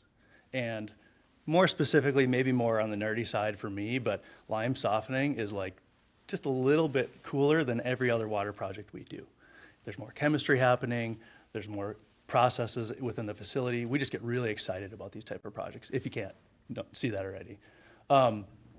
We started working with ISG a couple of years ago on this project and talking to them about the challenges and the unique water quality and the aging infrastructure and the need to move the water plant and potentially keep it where it needed to be.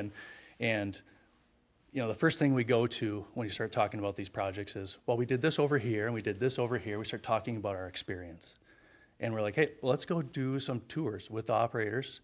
Let's get them in some facilities, new, old. Let's see what other staff or other cities are doing. Let's see what they like, what they don't like, so they can start to work that into their planning. And it's exciting to get to this point in a project where we're ready to really make some decisions and put pencil to paper, plan the facility out, and really solve a challenge for this community that will last for the next 50 to 100 years. And that's really no joke. Concrete will last for 100 years. So this is a big decision. And we're excited to take everything we've learned with the ISG team, very complementary firms that work really well together, and put that into action for you all and make sure that this is a project that you can really be proud of. AE2S and ISG have worked together for a long time. As Tom mentioned, we've worked together for over 13 years, the first being in Fairmont, where we ironically collaborated on a lime softening facility. We're currently working on a couple other facilities in Minnesota right now. You'll hear a little bit more about those in a little bit. But it's such a great collaboration. And just talking with Tom over the last few days as we've been kind of preparing for the interview, I keep going back and saying, God, our team is so great. We've got so many good people on this team, to the point where I don't know if I've ever seen us put together such a solid team, not only individually at each firm. The people we're bringing are great in their individual fields, but AE2S and ISG complement each other so well in that we both have process engineers, we both have electrical engineers, we both have mechanical. We duplicate in a lot of areas, and we see that as a benefit. It's not where we're competing for, I want to do this, I want to do this. It's, you take the lead on this part, and we're going to provide QA/QC to the benefit of the community. And we see the complementary nature of ISG and AE2S as such a value to this community, because it is a no-fail scenario. You need to deliver such a great product for your community, and we're here to do that. I think one of the concerns, speaking as probably a new face to this community, is, well, are you here for the long term? And I stand in front of you today pledging that we are here not only through design and construction, but far into the future to make sure that you are really happy with the facility that you end up with, and your operations staff can confidently operate this long into the future. ISG's been your engineer since 1995. They were selected as your water engineer in 2018. AE2S, we really haven't done a lot of work in Iowa. We'll be completely transparent about that.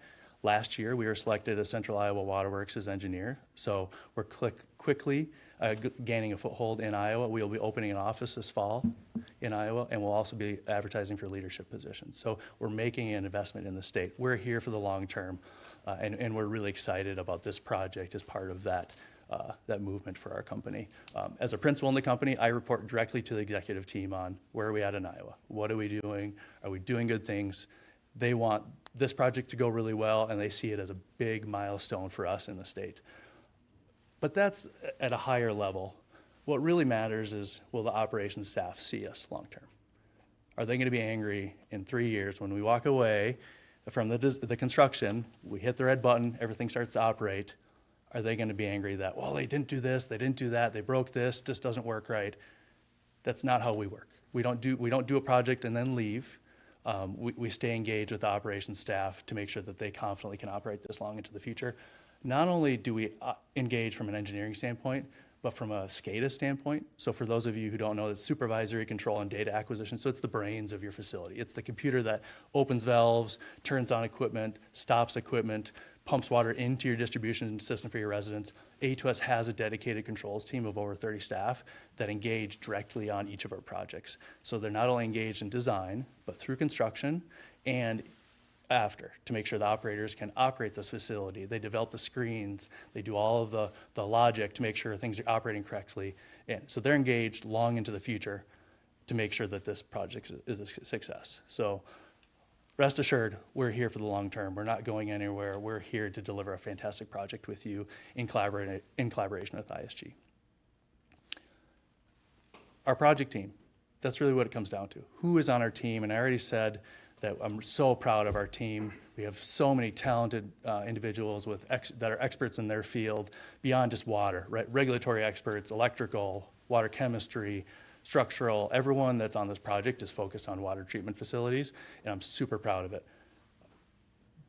What's probably more valuable than anything is the project management component of this. Someone that can really rally the troops, herd the cats, whatever analogy you want to use, someone that can manage this project and really make sure they deliver. And I think Ben's that guy. He's in Sioux Falls. He's not that far away. He's got a great operations background. He's designed some of the largest facilities that AE2S has ever worked in. And he's just a great engineer. He's got such great technical capabilities that not only is he a great project manager, but he understands the process. He knows what this should look like, the decisions we need to make, and I'm excited to introduce Ben, and he'll talk a little bit more about his experience in the project management approach for the team. Thanks, Aaron. I'll reintroduce myself, Ben Jolson with A2S, and I'd be your project manager on this project. A little bit about myself. My background is largely in water treatment engineering. Through all aspects or phases of a project, from study and project development into design, and then into construction, and further into startup, operation, and commissioning and optimization of a facility. I've been involved in all parts of it from beginning to end. Also have a range of sizes and treatment systems I've been involved with, all the way down to small scale 20 gallon per minute systems and all the way up to 220 million gallon per day systems. All are unique. They don't all have the same challenges, but they all have challenges and they're things you need to work through. In the past, I've had the opportunity to gain some operations experience as well, working at a lime softening water treatment plant. And I'll admit, I took it for granted while I was working there, but I still use that knowledge gained from that experience to this day. When you're laying out a facility and looking at what your needs are, what needs to be accessed, how you need to get to it, around it, I pull on that knowledge from that experience to this day. Then project delivery methods. I've done projects both as design, bid, build, your traditional design it, open bid it, and construct it, to CMAR project, construction manager at risk. Right now, we're working on a construction or a CMAR project with Otsego, Minnesota. Was partnered with ISG on that one, and we're actually currently working with ISG on 2 CMAR projects in Minnesota. With me on the project leadership team are Julie, Tom, and Aaron. All of us with our specific roles for the project, geared towards this project's success. And then there's the whole team. Looking at the design disciplines, A2S and ISG will lead specific discipline roles. And we're doing that, splitting them up a little bit on leading those discipline design aspects. Moving off of the strengths from each of our firms and pairing those together for the benefit of your project. We also do that so we have a multi-discipline, cross-discipline QA/QC. This helps for accountability. We go through independent technical reviews or reviews of the technical side and more specifics there. Helps overall with shared accountability between the disciplines and between the firms, and overall improves our coordination and helps reduce the amount of rework. We want to move through this project smoothly and keep it going on a forward path. All right, want to open it now. If you have any questions, what we've done on the slides here, we've put together some topics that we felt were priorities. You can select from these if you want to hear more, or we'll just open up to questions and we might pull from some of that information to help answer those questions. Up to you. I appreciate that you've organized that, but we do have questions that we have prepared. Absolutely. So, as I said earlier, I will ask the questions. Council will do follow-up or maybe add some additional questions that I haven't covered, okay? Okay. So yes, this is a new, for us, that ISG is pairing with AE2S. I don't know if I'll say that right every single time into my questions, but I will try. So one of the things that we're curious about is what specifically can this partnership achieve for Storm Lake that neither AE2S nor ISG could accomplish as the sole primary consultant? Well, I can start off with, and then I'll see if the rest of the team has anything to add. First off, on A2S's side, we don't have any architectural design group. So we pair with ISG a lot on architectural side. On the mechanical side, and on this one, ISG is planning to leave the civil side as well. So there's some overlap in what our firms do and can provide, but when we're looking at partnering, like on this project, we want to make sure we're gaining the strengths from both sides and what is best for the project and for the teams that we're putting together. Anything to add? Yeah, and I would just say, again, I think I alluded to it a little bit in the opening statement, but both of our firms do water treatment. But a project of this size and complexity is certainly something that is going to be very challenging. And we definitely wanted to have an expert that this isn't their largest plant, this isn't their most complex plant. Our focus is on the city of Storm Lake and making sure that this project is done correctly. And so while we could have done it, we know that it can be done better by leveraging the expertise of a firm like AE2S who does this on the regular. One other quick comment, go if I ahead. may. Yeah. I guess from AE2S's perspective, ISG brings such a depth of local knowledge of your system and the regulatory impact and how we coordinate with the state, that they're really irreplaceable with the things that they've done since 2018 as your water engineer and just their knowledge. Also, their relationship with your operations staff. They know those staff so well. They know how to design a facility that will accommodate them the best. They know the challenges that they deal with through your operations, your distribution system. So just their local knowledge is irreplaceable, and we saw that as a huge value to the team. Again, why I think we're just so proud of what we've put together for you. Thank you. So what firm will be the lead on the project? And what's the expected percentage that each respective firm will be involved in the project? AE2S would be the lead on the project, so I'd be your project manager. So I'd be your point of contact. Overall, it's probably about a 50-50 blend on scope and responsibilities for the project between AE2S and ISG over the whole scope of the project, design through construction.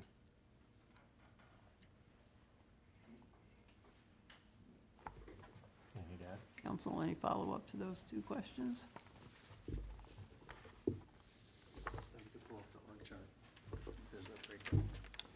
Oh, yeah. Structure. It was kind of in the intro.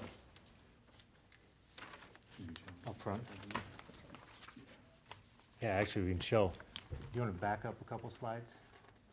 One more? That one. So here, you can see on the design disciplines I mentioned, AE2S is planning to lead the treatment, electrical, or treatment design, process design, electrical, INC, and structural.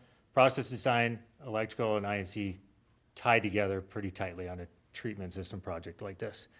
And structural ties with process design as well when you're getting into system sizing, basin sizing, room sizing. And then ISG is planning to lead the civil, mechanical, and architectural through the design. Then getting into the construction side, ISG has the local staff here that will be the on-site engineering representation. I'm still going to be your project manager through the construction phase of the project, and there's still going to be office staff involved. A lot of the design staff is still heavily involved through construction. You're still getting contractor questions, submittal reviews, checking through everything. And there's constant communication between both field staff and office staff, so both are still heavily involved. But ISG has a staff here locally and has the boots on the ground a lot easier to take on that portion of the project. But it'll be day-to-day communication with field and office staff. And then on the communications and public outreach, ISG would have the lead on that. That's just the public communication, keeping city staff, public, all up to speed on what is going on, what they can see coming up, and what they can expect. Thank you for that clarification. Yep. How do you plan to not over-engineer the project to keep to the expected project costs? That's a good question. It's Thank you. easy to go far. You know, the term bigger is better is not always the case. Okay. So when you work through design, we pair needs and wants. We have to treat the water and at the capacity that you need to hit your treatment goals and at the capacity that you need to provide to the city.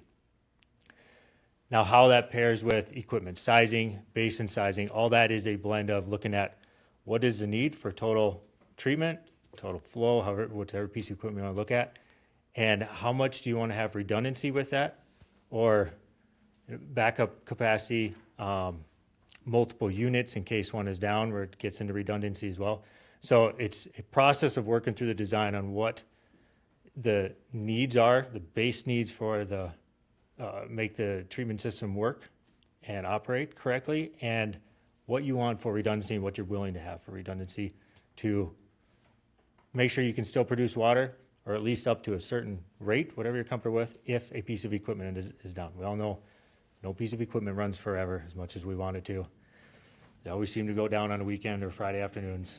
And you want to be able to keep being able to produce water. But it's a blend of making sure we're meeting the needs, but also not overdoing it to where you have more equipment than what you need to maintain, or it's too large and it doesn't fit in your application. As Tom mentioned, you got a huge swing in demand from weekdays to weekends that isn't typical.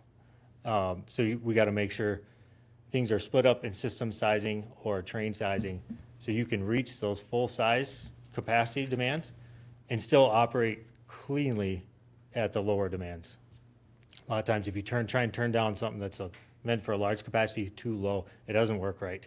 Either you can't do it or you struggle to do it, it's harder on the operators. So it's looking at the full range of things and making sure here's what's laid out for this system, whether that's number of pieces of equipment or sizes, and making sure on city and operation side that is meeting what you want to achieve with that. Then we could have that operations-focused design would be a good. Oh, yeah, click on the top right one. Yeah, really, it gets into this. We want to design it with the operators, not just for them. Their input and how the system they run now is vital in understanding how this needs to run and how they want it to run into the future. I mentioned my operations experience. Tom has his grade 2 operator license. Julie trains operators across the state currently. And working with that base knowledge and the understanding of your system with the operators is how we look at making sure we're not overdoing it and that you're not paying more money than you need to for a facility, but that it's sized to fit all of your needs.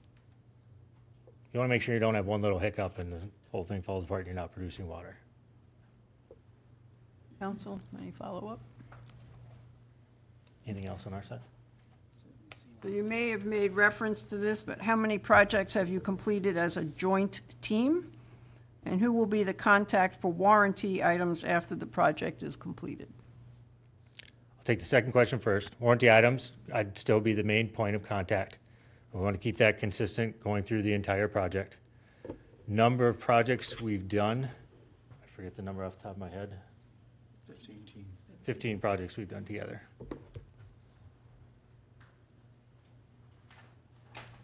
So in some of the material that you gave us, you made reference to working with ISG. I guess I'm asking you this because you're at the podium. With ISG on the Monticello project, but it's been difficult, at least for me, to figure out what ISG's actual role is in that project, other than the mention that they were involved in the project. So can you kind of help me understand that? Yeah, I can turn that over. So I'm the principal in charge for the Monticello project. So ISG is the mechanical engineer for that, as well as the landscape architect. Okay, so how involved were they? They're integral inside the facility as far as design of the plant, as far as the mechanical systems and how we manage all of those inside the facility.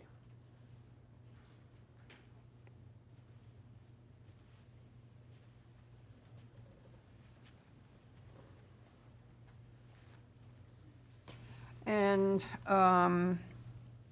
your slide also indicated that you have expertise with CMAR. Can you talk a little bit about your experience with CMAR projects, including any current ones? Yeah. Right now, I can pull from an easy example. I'm working with Otsego, Minnesota. It's a CMAR project. The design is actually nearing completion. We hit 100% design at the end of this month.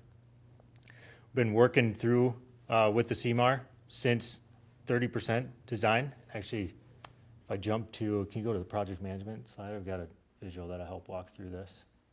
Go another slide. One more. Right here. So the CMAR selection process, Iowa's selection process is real similar to Minnesota's, where it's a two-step process going through an RFQ and RFP. We want to bring that CMAR on board as early as possible. but CMAR needs to be able to have an understanding of what they are proposing on. So usually we start going through the documentation and getting that selection process started around 10 or 15% design.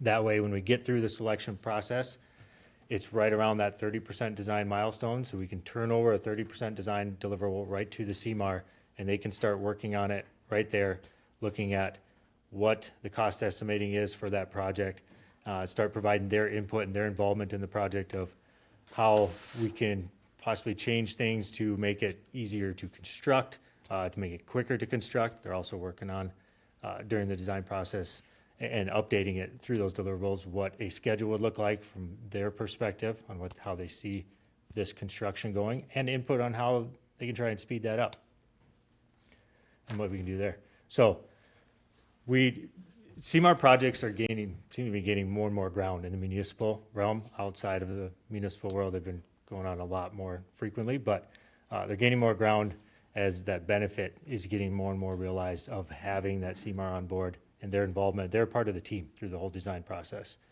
And they have that experience of construction to help with, like I said, what's easier to build now? What are costs of materials right now in the world? And does switching now to something else save a little more money where maybe a year or two ago it didn't? They're well more in tuned into those part of the aspects of construction and provide a huge benefit through design on that. Thank you. Council? Oh yeah, jump back one more. Here's just an image of where we've done CMAR projects across the Midwest and beyond. Good.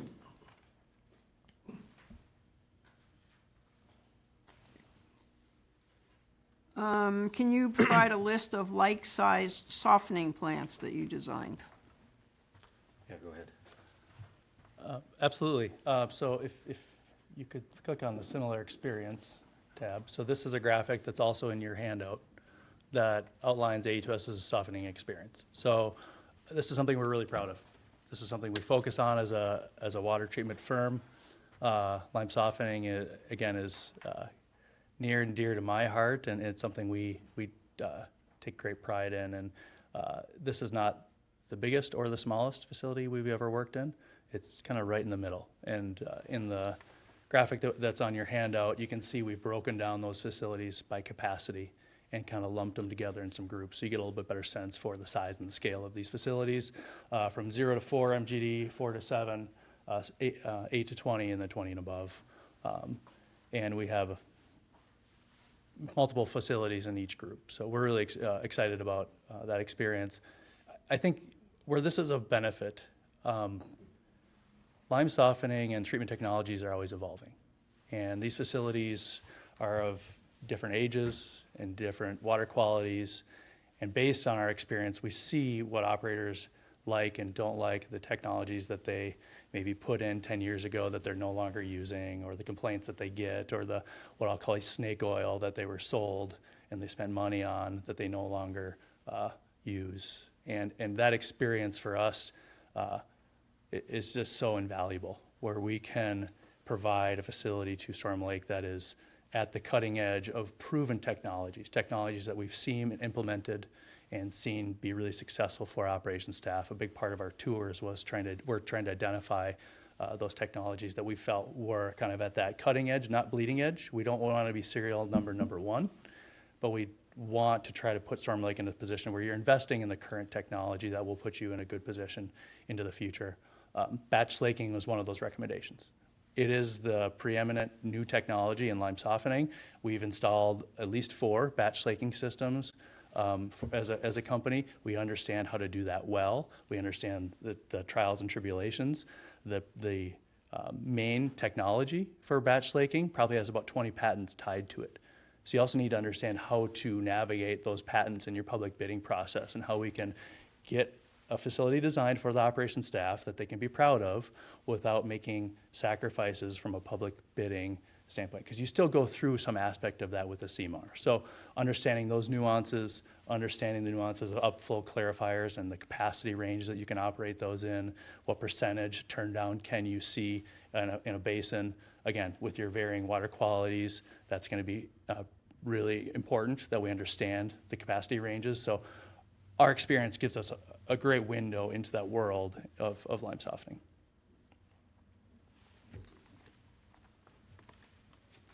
So what is your formal process for resolving a technical disagreement between your two firms without involving the city? For the base of it, a technical disagreement between our firms should never involve the city. If it's going on, we work through things. Whether it's simple or, decisions through the design process, look at an example from different disciplines. One discipline may say this layout is a lot easier for them. Another discipline may look at it and say, no, that is going to be a lot rougher for me. Let's do it this other way. We're going to come to a middle ground, because obviously if something is going on and there's a difference of opinions in the design teams, there's going to be a point where it's the best fit for all. And we just got to work there to get to that. Okay, so you can't see into the future, but my concern is that's great. You're going to talk amongst yourselves. So how quickly do you resolve your issues if there are issues between you without coming to the city? Simple answer is as quick as possible. Project is on a schedule. That design's got to keep moving forward. So we'll do it as quickly as it needs to get done to keep everyone moving forward. If something's going to hold up design, that's going to be detrimental for everyone on the team. So it is in the best interest of individuals and the team as a whole to keep this all moving forward, get things worked out, and keep moving for the benefit of the city. Yeah, I would add to that. Our firms operate very, very similarly in nature, and I think there's a lot of synchronicities between how we do things. Our culture's very similar, and so we just tend to get along. And so we have a lot of the same review processes built in place. And so it doesn't really matter if Ben is overseeing the process review and he's having a conflict with the mechanical engineer that works down the hall from him versus in another office. We still resolve those issues the same exact way. We communicate the same way. We have regular scheduled meetings internally between our teams so that the entire design team knows where the project is at all times and what the expectations are and how that project is tracking against the budget, the schedule, et cetera. So a lot of similarities in how we do work, and I think that's what's allowed us to do so many projects together successfully, is that there are just a lot of similarities in how we do business. So I will, go ahead, do you want to add to that? Sorry, I couldn't help myself. It's okay. In a facility of this nature, I mean, there's so many disciplines involved. This is not just any normal project. You have mechanical, structural, electrical, SCADA, process and treatment, mechanical. There's a lot of people involved. There's always compromise. That's just the nature of these, whether it's two firms or one firm. We have all of the same disciplines in-house. We always have to negotiate and compromise with our design team to get the project done. So bringing in another team, especially ISG, who we have a long-standing relationship with, really doesn't change that dynamic. A lot of the decisions that need to get made aren't like a right or wrong decision. It's what's the preference? What is better for this group versus this group? What costs more? What costs less? They're not so black and white. They're more of what would we prefer? And oftentimes we just need to sit down and talk through it. A lot of times it will come down to an operational choice of, okay, we have two options. This is the value of two firms looking at it and having a dedicated QA, QC team that's going to say, hey, A2S designed the electrical, ISG is reviewing it, and they have some of these questions. And if we talk and there's some things that are like, well, that's not really a right or wrong, that's more of an operations thing, I think that really provides value to the city, that we've now identified something that really isn't for us to just make a decision. It's something that as your staff need to think about, and do you want a diesel generator or natural gas generator? I mean, there's just things that they're not right or wrong. We just need to collaborate. So I think to some degree, it really provides the city a benefit as we're asking much smarter questions.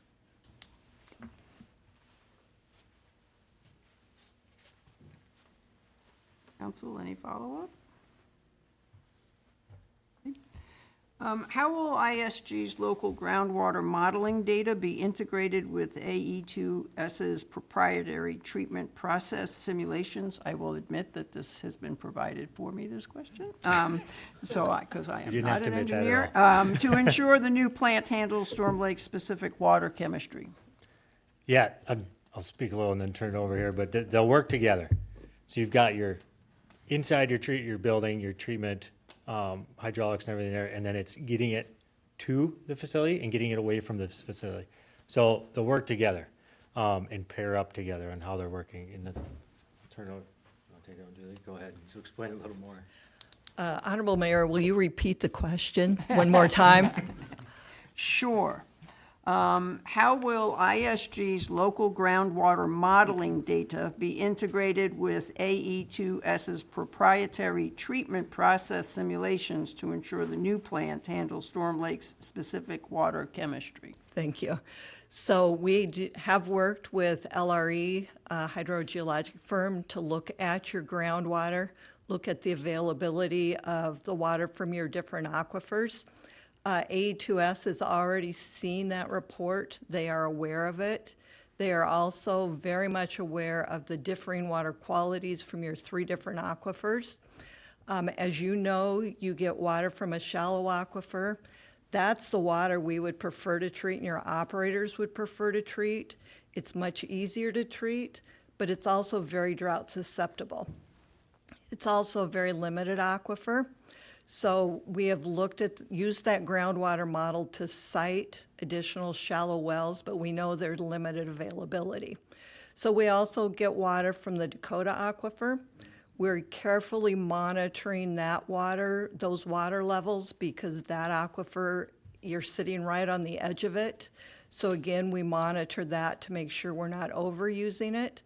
That water is a little more difficult to treat, but not as difficult as the deepest aquifer, the Jordan aquifer. So they are very well aware of the wide range of water quality differences from the 3 aquifers. They have, we've shared the LRE report with them. We've talked about the water chemistry. You have some very unique challenges with the ammonia in your water, and we've have some very good ideas of different ways to incorporate some future work for handling some of those issues, and maybe not install or construct immediately, but build in options that you could go to in the future. So they're very well aware of it. We've talked about that differing water quality as well as those differing flows. And so we're building all that into it. Thank you. Anything you want to add to that? Yeah, I guess just one clarification. You mentioned proprietary, and I just want to be clear that nothing we do is proprietary. So from a water quality treatment standpoint, we use the raw water data that's provided through ISG historically, but also with your staff. We're going to do our own review as part of preliminary design to look at the range of your raw water quality, and then we use that to design the treatment processes and the chemicals to meet your treatment target goals.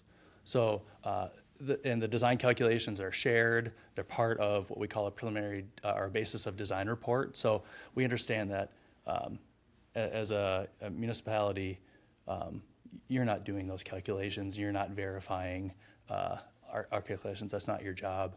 But what we do want to do is be clear about what we're designing the facility around, because your operators do understand what they receive for raw water quality, and they do understand what they need to produce for finished water products. So we create a basis of design report, and it literally lays out each process, what it was size based on, what were the water quality what was the water quality that you used to make these calculations? What were the calculations? What did they result in? How much chemical are we storing on site? What are our treatment goals? All of that is described in that report so that you understand what the capabilities of your facility are. So it's all very transparent, really nothing proprietary at all. our own independent experts look at your water quality. Someone that's not here today, but is a big part of our team, Jason Kazmaka, our lead process engineer, will lead that effort. But also we have Del DeBoer, who's a PhD on staff with AE2S, was a professor at SDSU for about 30 years. He'll also be looking at water quality data to verify that we're making responsible decisions when it comes to chemical selection, treatment technology, and our target water quality. So again, nothing's proprietary there.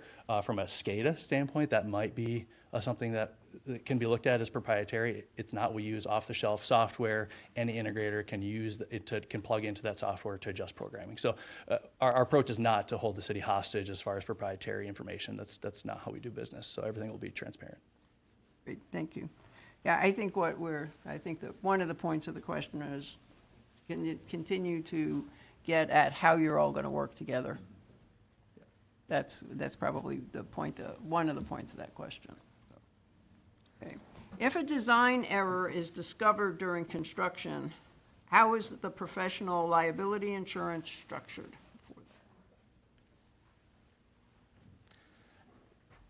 that? All right, so we'll say, like you mentioned, something's discovered during construction that is a design in the air. That, just to go straight forward, say it falls into errors and omissions, it would be addressed that way, needs to be corrected. I'll circle back. As much as we hope design's gonna be perfect, no design's perfect.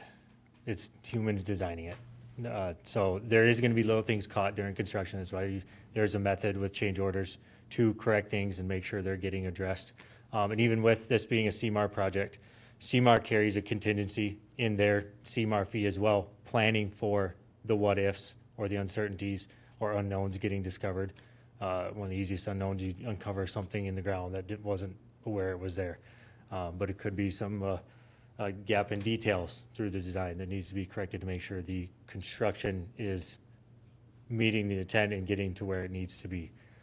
So I guess I'll circle back to the question. If you want to repeat what the actual question was again? Actually, I'm going to change it up just a little bit. Okay. Okay. I'm glad that CMAR puts in fees for this. So here's the base question for me. Tell me if I'm simplifying this too much. If you, as engineers, get into construction and find that you have made a mistake, how do you handle it? We work through, first step is to identify it. Make sure the city's aware, make sure the contractor's aware. If it's affecting construction at a time and something needs to be changed, we don't want the contractor to keep moving down that path if it's going to involve more rework.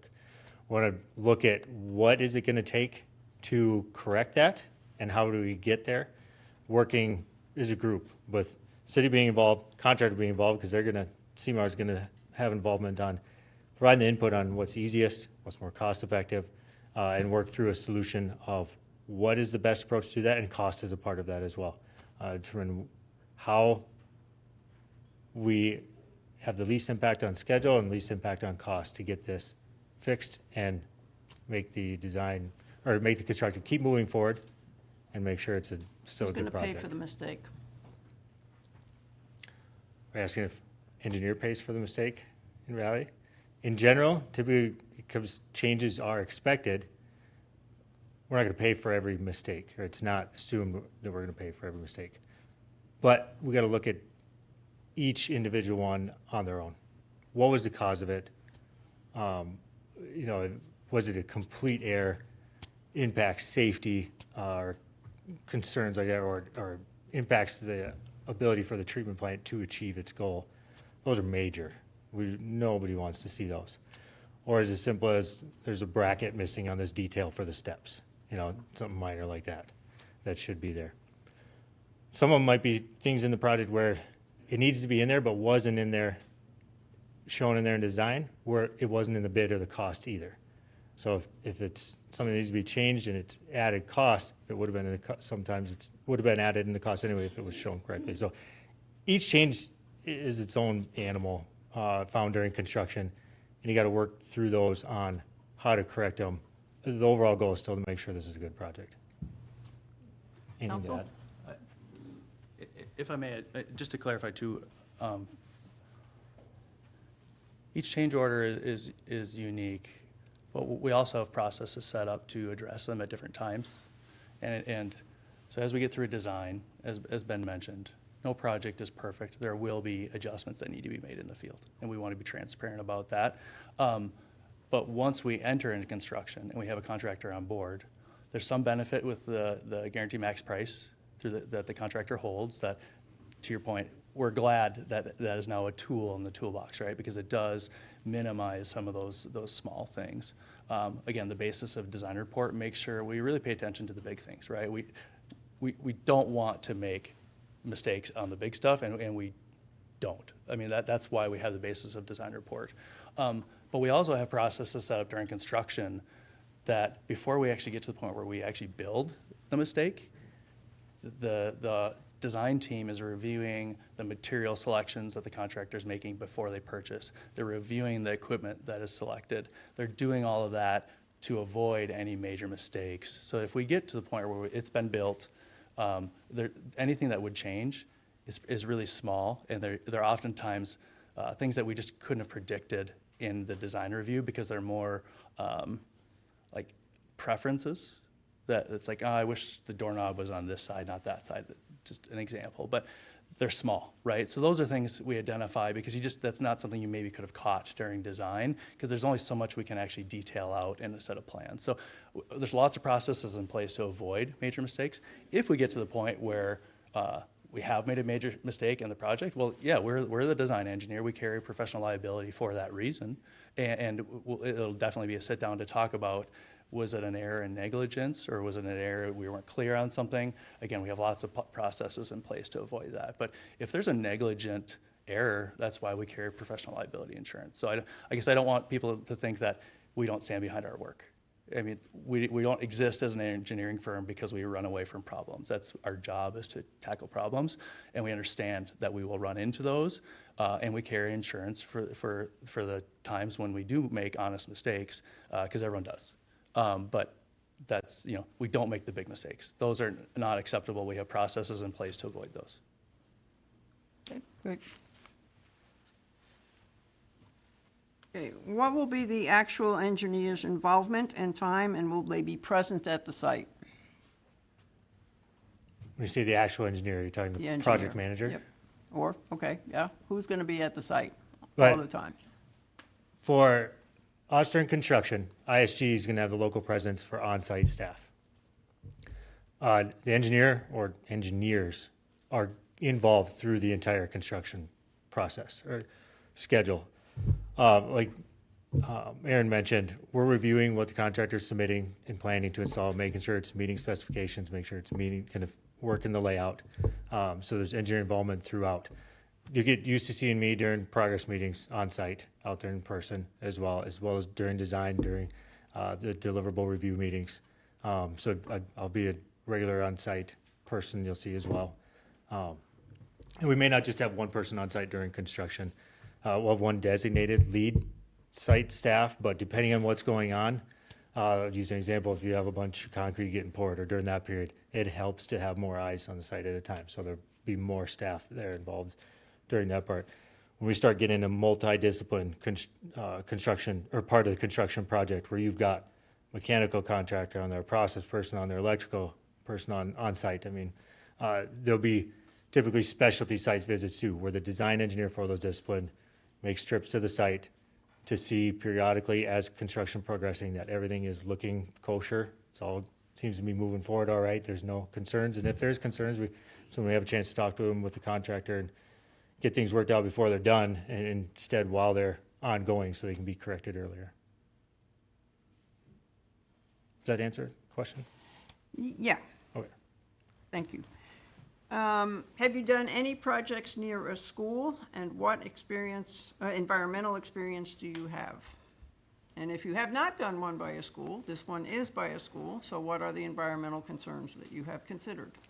I'll give one example real quick. It wasn't a school, but we just did an expansion in Brandon, South Dakota, that the water plant is right across the road from the city pool. And they use gas chlorine right there. So the pool is literally 80 yards away from the water plant building. I bet at most right across. People park at the water plant to go to the pool.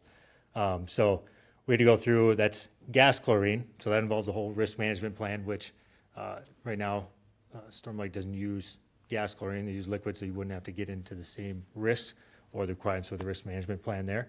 But that involved going through a whole risk management plan, looking at a potential affected area, and making sure we have safeties in place for containing leaks with the gas chlorine system. There's automatic shutoffs for this facility. The cylinders are actually in a containment cylinder as a backup safety. So it's looking at what is needed and what are the risks, and how do we make sure that we're as safe as we can be. Let's step back. That's it. I was just, operator and public safety. Tim, could you click on the operator and public safety slide for us? Yeah, so through the planning stages of the project, working with your team, we've identified obviously a number of different challenges, and I think I was at the council meeting when this topic was brought up during the acquisition of the property here for the new treatment plant, and that question certainly was not lost on us. That and a number of other questions, because your operations staff, I mean, the existing plant is adjacent to a school, and it is very much unprotected from the wind and the elements and the weather. Councilperson Martinez, yes. None of the people here built that water plant, and that school wasn't built there. We were You doing bet. this after the fact, so I think that's where this is different. And those people, whoever they were, that built that original water plant, didn't know the school was gonna build. Right. We have to know that in our heads and in our hearts. Yes. That's what we're doing. I fully appreciate the question. That's the difference in what we've got right now. Absolutely, absolutely. Yeah, and I fully appreciate the question, because we see that. I mean, you can see the kids playing from the windows of the water treatment plant. So, but we also wanted to make it not just a safe place for the public, but also for your operators, because it is kind of treacherous out there in the middle of winter, trying to perform some of the operations they have to perform. So as we worked through, some of the challenges and some of the evaluation of the existing treatment plant, we were asking a lot of questions. Maintenance is a huge issue here. Your plant operates 24/7 until maybe on a Sunday when it can shut down for a little bit. So your operators are having to come in on Sunday to do maintenance. And in order to do that, this facility was, again, to your point, designed many, many years ago and not to the standards that we have today. And so they do have to use ladders to get down into the basements to do maintenance and things. So our question and our challenge that we've been working through with AE2S as our partner is, how can we address some of these, right? So we gave them a huge list of, like, these are all of the things that we've heard from the operators here at the plant. These are the things that we've observed in the plant. How can we solve some of these challenges? And so I think I'll let Aaron, simply because he was part of the design team, elaborate a little bit on how they've addressed this, and then the fact that we took your operations staff there to see how they did it in real life at a functioning facility. So with that, I think, Tim, if you go one more slide. No. Actually, we're fine on that one. We're going Okay. back up. Sure. So as far as public safety, it is first and foremost, right? We're providing a drinking water plant for the community so they can be healthy. I mean, we don't want to, build a facility that's unsafe to be around. We had a similar challenge in Robbinsdale, Minnesota, where it's an urban community. It's one of the inner ring suburbs of the Minneapolis Twin Cities area. And on the picture on the left there, you can see it's right in the middle. There's a community ball field to the north. There's a retirement home to the south, a railroad to the east, and a neighborhood to the west.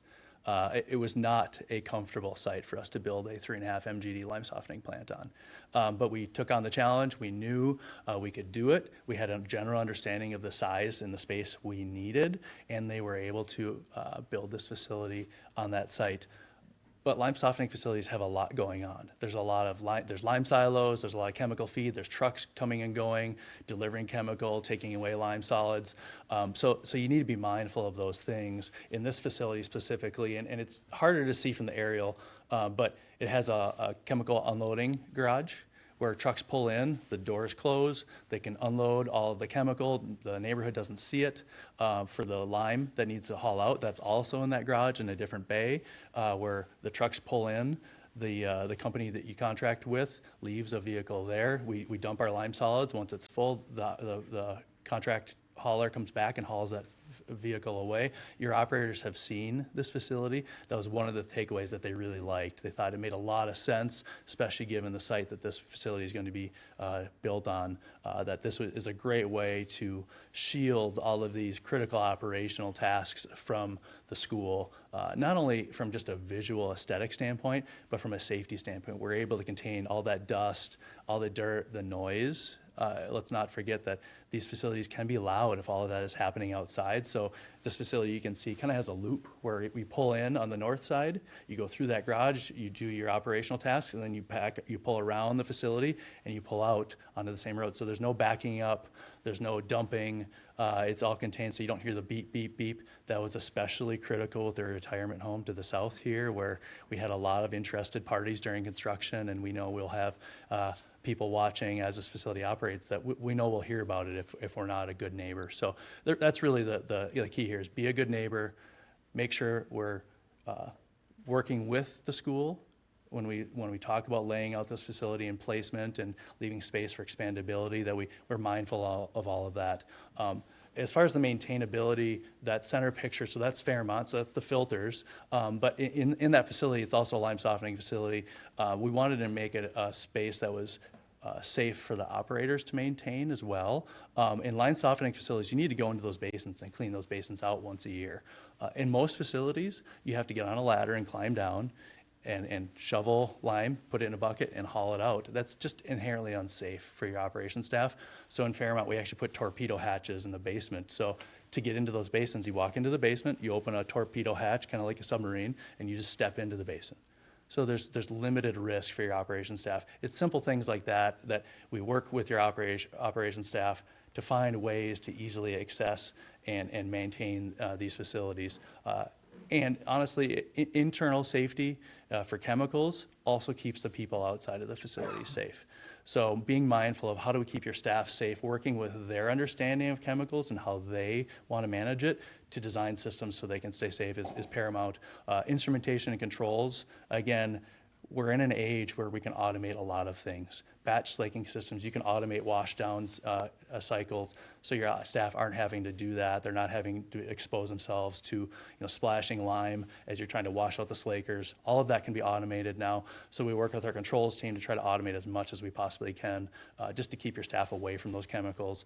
And if we do have any kind of leak, we have alarms and we have things in place to contain that. So you guys have made some great decisions as far as chemical selection. As we've talked to the ISG, you're staying away from gas chlorine, going to an on-site, or not on-site generation, but sodium hypochlorite, which is basically bleach. So its risk is inherently lower to the community, that it's not a gas form, it's liquid. So we can contain that in tanks, double walled, we can have flood sensors, things like that. So we contain that into the facility. So the chemicals that you're looking at are really just a solid particle form with the lime or liquid, all of which are easily containable. How long has that plant been in completion that you did? So Robbinsdale startup was in 2022, I believe, fall of 22. Fairmont was built and operational since 2013. Okay, great. So we've talked about our concern about it being close to a school. Do you understand the size of the parcel of land that we purchased? Some of us, me, I was assuming that you're not going to use that entire acreage for the water treatment plant. So once you've built the water treatment plant, what do you think you will have put in place so that the rest of the land is usable, and what other uses do you think it would be usable for? Want to take it? You go first. So you're going to have a necessary square footage for the water plant, for access for the driveways. The rest is a blank slate. We've seen cities do parks. We've seen them just rent it out and get hayed by a farmer every year, and it's just grass, so it's not open dirt. Your options are wide open on what you want to do with that, whether it's initial plans or plans in the future, and what you can do in between there. We can come up with a lot of ideas to use open land with. Everyone wants to find spots to do something, but really it's an open area that you can use now or use in the future, and then find spots just to make sure it's not a nuisance. You don't want to just fill up with garbage bags blown in the wind and piling up in there. But at the same time, be usable if you have a plan for that space in the future. Okay, thank you. Yeah, I think, one of the core tenets that we've really placed on this design team is designing with the future in mind and the flexibility. And as we all know, water treatment, water regulations are always changing. We've got all kinds of contaminants that we're working to manage. So we need to be really mindful that we don't just design with this facility in mind and put ourselves in a box in the future. So we need to lay the site out, being mindful that, if Storm Lake needs another 8 MGD, can they put that on this space? So every spot on that site should have a purpose, or at least a thought-out purpose. It might not be today. It might be that we need 8 MGD of space to the north of this facility, and it will be grass, and we'll hay it for the next 15 years, but it is allocated for that specific use, similar to PFAS or microplastics or anything, right? We need to be mindful of the technologies that we know of today that can solve those challenges and try to be conceptually aware of, okay, what kind of space needs would those need? Understanding that technology will continue to evolve, do the best we can, and lay out the facility with that in mind.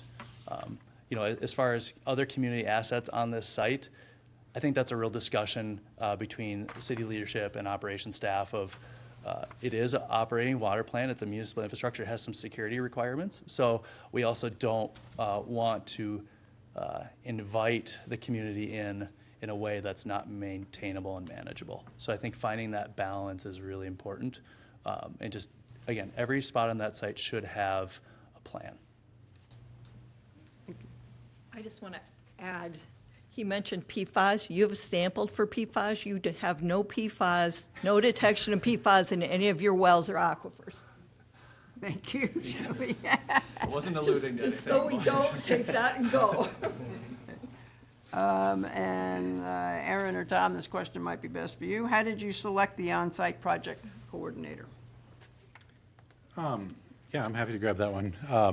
So Caleb Hayes is going to be our on-site project coordinator. Caleb is a well-versed project manager who specializes in construction.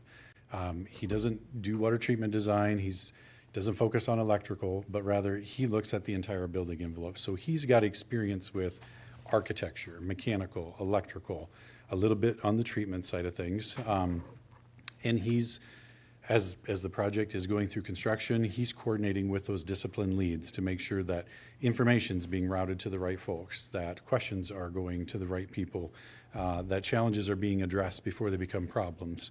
And so Caleb's background lends itself. He's actually relocating here next week, moving from our Mankato office and relocating to our Storm Lake office. So moving his family this week as we speak. So he has had involvement in Storm Lake. He was involved with the Iowa Central addition that happened on the very north end of town out there. And he continues to work very closely with Iowa Central in a lot of the projects that they're planning currently.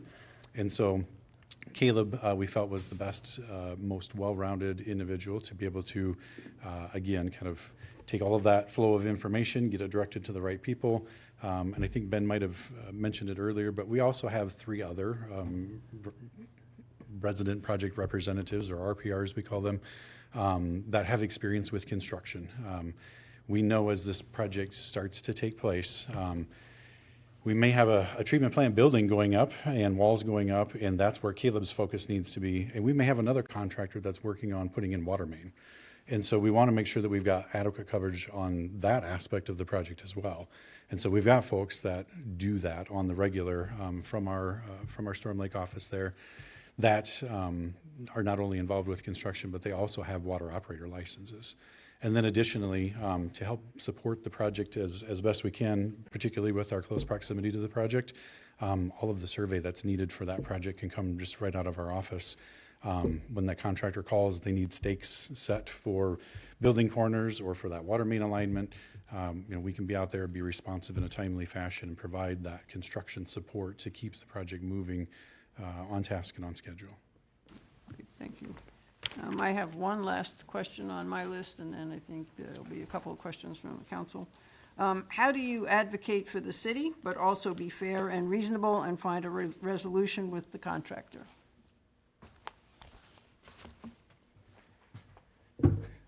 Our contract is with the city, so we're working for you. We can be understanding on the contractor side, but ultimately he has a contractor, or they have a contract with the city as well. It comes down just to look at what is going on. You don't want to just hear a whiny contractor thinking they want something easier and this is going to be too hard to do. But at the same time, sometimes they have a point and there's an easier way to do things or a less costly way to do things. So anything that comes up during construction that needs a resolution, we talk through it and see what's best for the project.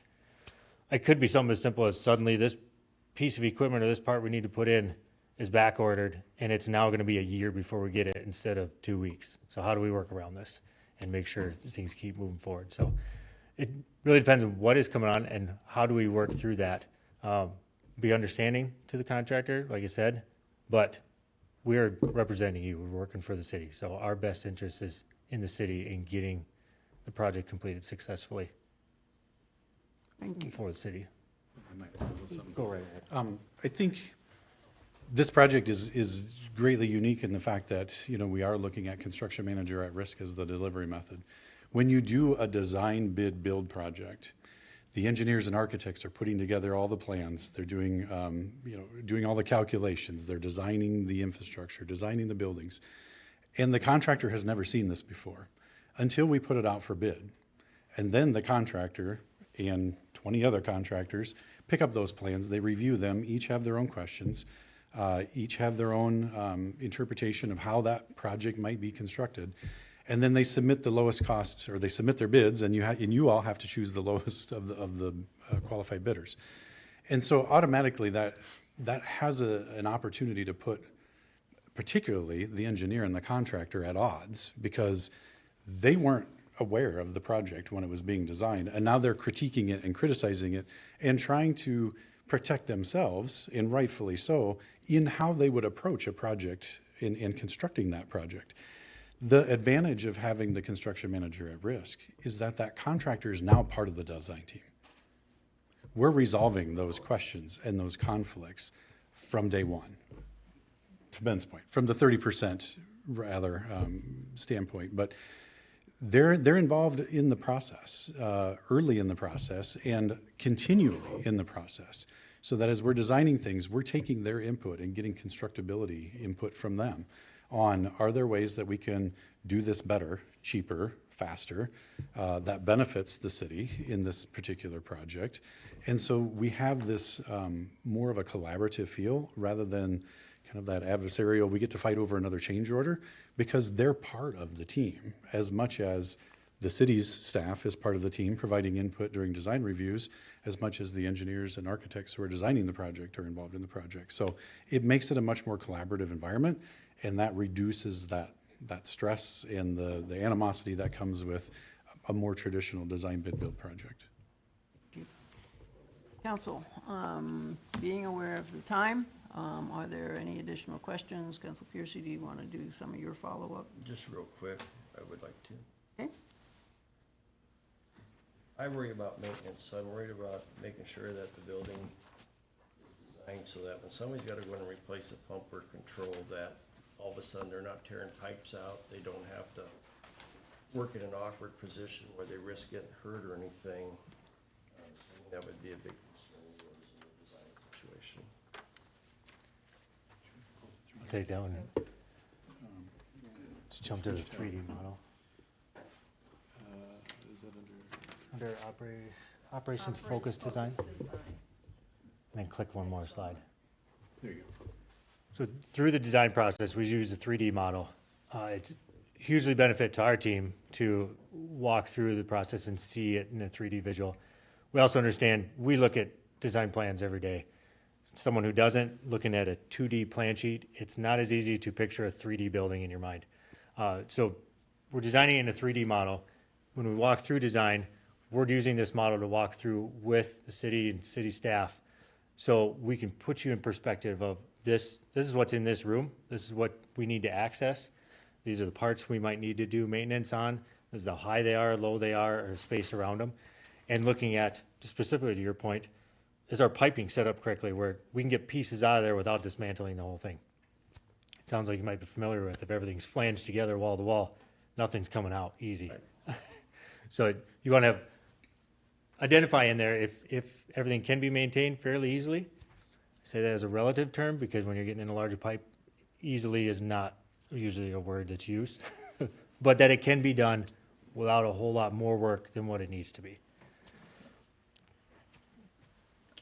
Yeah, I mentioned the QR code. I thought you were Sorry. taking over on me. On here, we've got the QR code. It's also in the leave behind. If you have a chance to look at that, that'll show you how easy we can share perspective of the model. That'll take you to a perspective in a 3D model, and you can just spin around yourself on your phone and look around in a room. Those can be shared through design and beyond. It is a fixed perspective when we share it like that, so you can just spin in a circle. But through, as I mentioned, through the design process, we walk through this 3D model, and you'll see it as it develops. Early on, you won't have as much detail as you will near the end of design. But we can walk room to room and look through everything. It really helps, we found, with operations staff too, because they're the ones thinking through, like you mentioned, what do I need to work on? What might I need to pull out of here? You know, where might I need a monorail, a hoist overhead, or something as simple as just a pick point I can hook a chain hoist up to, where you can reduce costs that way and not have monorail, or depends on size and stuff like that. But it really helps get them involved and helps get that visual of what's going to be there and what are they going to need to work with from the operations side before it even gets started building. Thank you. How do you propose to try to avoid some construction delays? Will it be required that some critical equipment be procured at the start of the job? It's a good question. I can't say it would be required. Seems to be a common approach or common theme that CMARs would bring up. We can speed this up if we can start ordering equipment now. But you don't want to run the risk of ordering equipment early and then some changes happen and now it's not the right fit, the right size. The lead times and critical nature of equipment is always changing. 6 years ago now, when we had COVID come through, completely put everything in a tailwind. It wasn't the same week to week on what was delayed and what was on time. One of the common areas we see now is big electrical gear and big generators. Sometimes you can find one available. Sometimes it's a generator can be 2 years out before you can get it if it's something specialty and something that's not on the assembly line getting built. Electrical gear seems to have a pretty long lead time. What we try to do then is make sure the contractor's aware of it, which typically they are. They're the ones building it and trying to order these things and get them here quicker. And we make sure we get those submitted and get those reviewed early on in the project so that they can plan around it through the schedule for construction and not wait and then get caught off guard that it's delayed. Not saying that something won't come up during construction to catch you off guard. You can suddenly find a random sized valve that is common every other day of the week that suddenly they're saying now it's going to take 4 months to get. Those just seem to happen. But we want to make sure, and CMAR has some benefit in that too, on understanding is they're getting quotes, they're doing their cost models for the project, they're putting their GMP, their guaranteed maximum price together. They're hearing that too on what lead times are and what costs are, and they can bring that forward on what they're hearing on. There might be some risk in these pieces of equipment, or we can work with this schedule as long as we get these in and reviewed by this time frame in the design. And it's just making sure all those are accounted for through the construction phase of the project so that the whole project timeline isn't delayed. Anything to add? That's good. Since the water plant will be using computers, do you think it would be wise to have a computer system for plant operation be a standalone system so it's not connected where anybody can hack into it? Yes, I think it's a very good idea. We see that quite often where it's disconnected. We do provide some ongoing SCADA control system service with clients. Sometimes there is just a remote access and it's through firewall and it's got security checkpoints there. Other times we'll get a call and say, all right, we need to get in, do these changes. They have to plug a cord into the wall so we can get in. So it's a hard disconnect. Digital security is a huge factor. now and becoming bigger and bigger. So yeah, it's from a safety standpoint, that's the best way to do it is be disconnected. But it does make it trickier to do any remote assistance to get it through that way. But there's avenues to help do that with different logins through firewalls, hardwire connections. Go ahead on the SCADA side, yeah. Yeah, just to the SCADA side of things. So a big part of our team is the integration staff being part of the design and working with your IT department to go through kind of what are your security protocol, what are the firewalls that you have in place, and how do the operations staff need to access your SCADA system. A lot of staff will have remote tablets and things that they use to monitor facility when they're not on site. So it's finding that balance of what kind of information do we need to provide to the operations staff so they can do their job, monitor alarms and the function of the facility without putting you at risk of cybersecurity problems. So there's all kinds of solutions we can talk about, but that's really the value of having that team right on board right away, is they can go through that with your IT department and come up with a reasonable solution. But yeah, a lot of times a hard disconnect is the right choice. Do you guys keep a lookout for possible federal or state funding for these projects while you're working on them? Yeah, I think the first comment that was made as we moved into interviews was this will be the largest project that the city has ever done. And I sometimes take it for granted that I work on huge projects every day, but we recognize that this is a huge financial burden for the community. So that's another thing that we have, both firms have staff that are focused on funding, they follow funding status for whether it's the SRF program or bonding money within a state or federal earmarks. We follow those so we can best inform our clients where they might have the most chance of success at funding. We don't want to chase funding ghosts. We don't want to promise funding because no one can guarantee federal funding. They can't even guarantee their own budget. So I think we need to be mindful of we're gonna go after funding where it's high chance of success, but we absolutely follow that and will inform staff as quickly as possible. Since we're a city here, Storm Lake provides water to area towns like Truesdale, Lakeside, Lake Creek. Plus we have 2 packing plants. I think that might up our chances of getting, because we are supplying water to 2 smaller towns. Plus we do have 2 packing plants. Yeah. I mean, I mentioned early on when we did introductions that we're working for Central Iowa Water. We understand the power of regionalization, not only from a cost-benefit standpoint for your users, but also just from a funding pursuit standpoint, that whenever you can bring people together and show kind of collaboration, that elevates your potential for funding. So I think it's use the chips you have. Like if you have other secondary users that would help you qualify for additional funding sources, I think it's worth reviewing. It's never a bad thing. One quick question. You worked on the Lewis and Clark Regional Water System? Yep.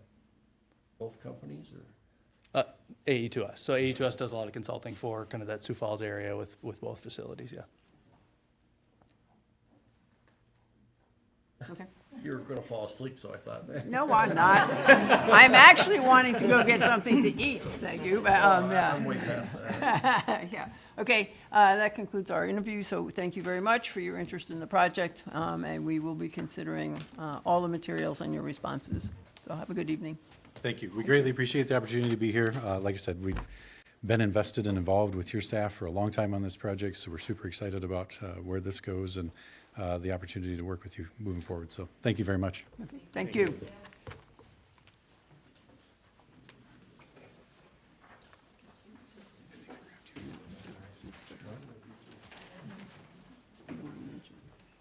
Okay, so council,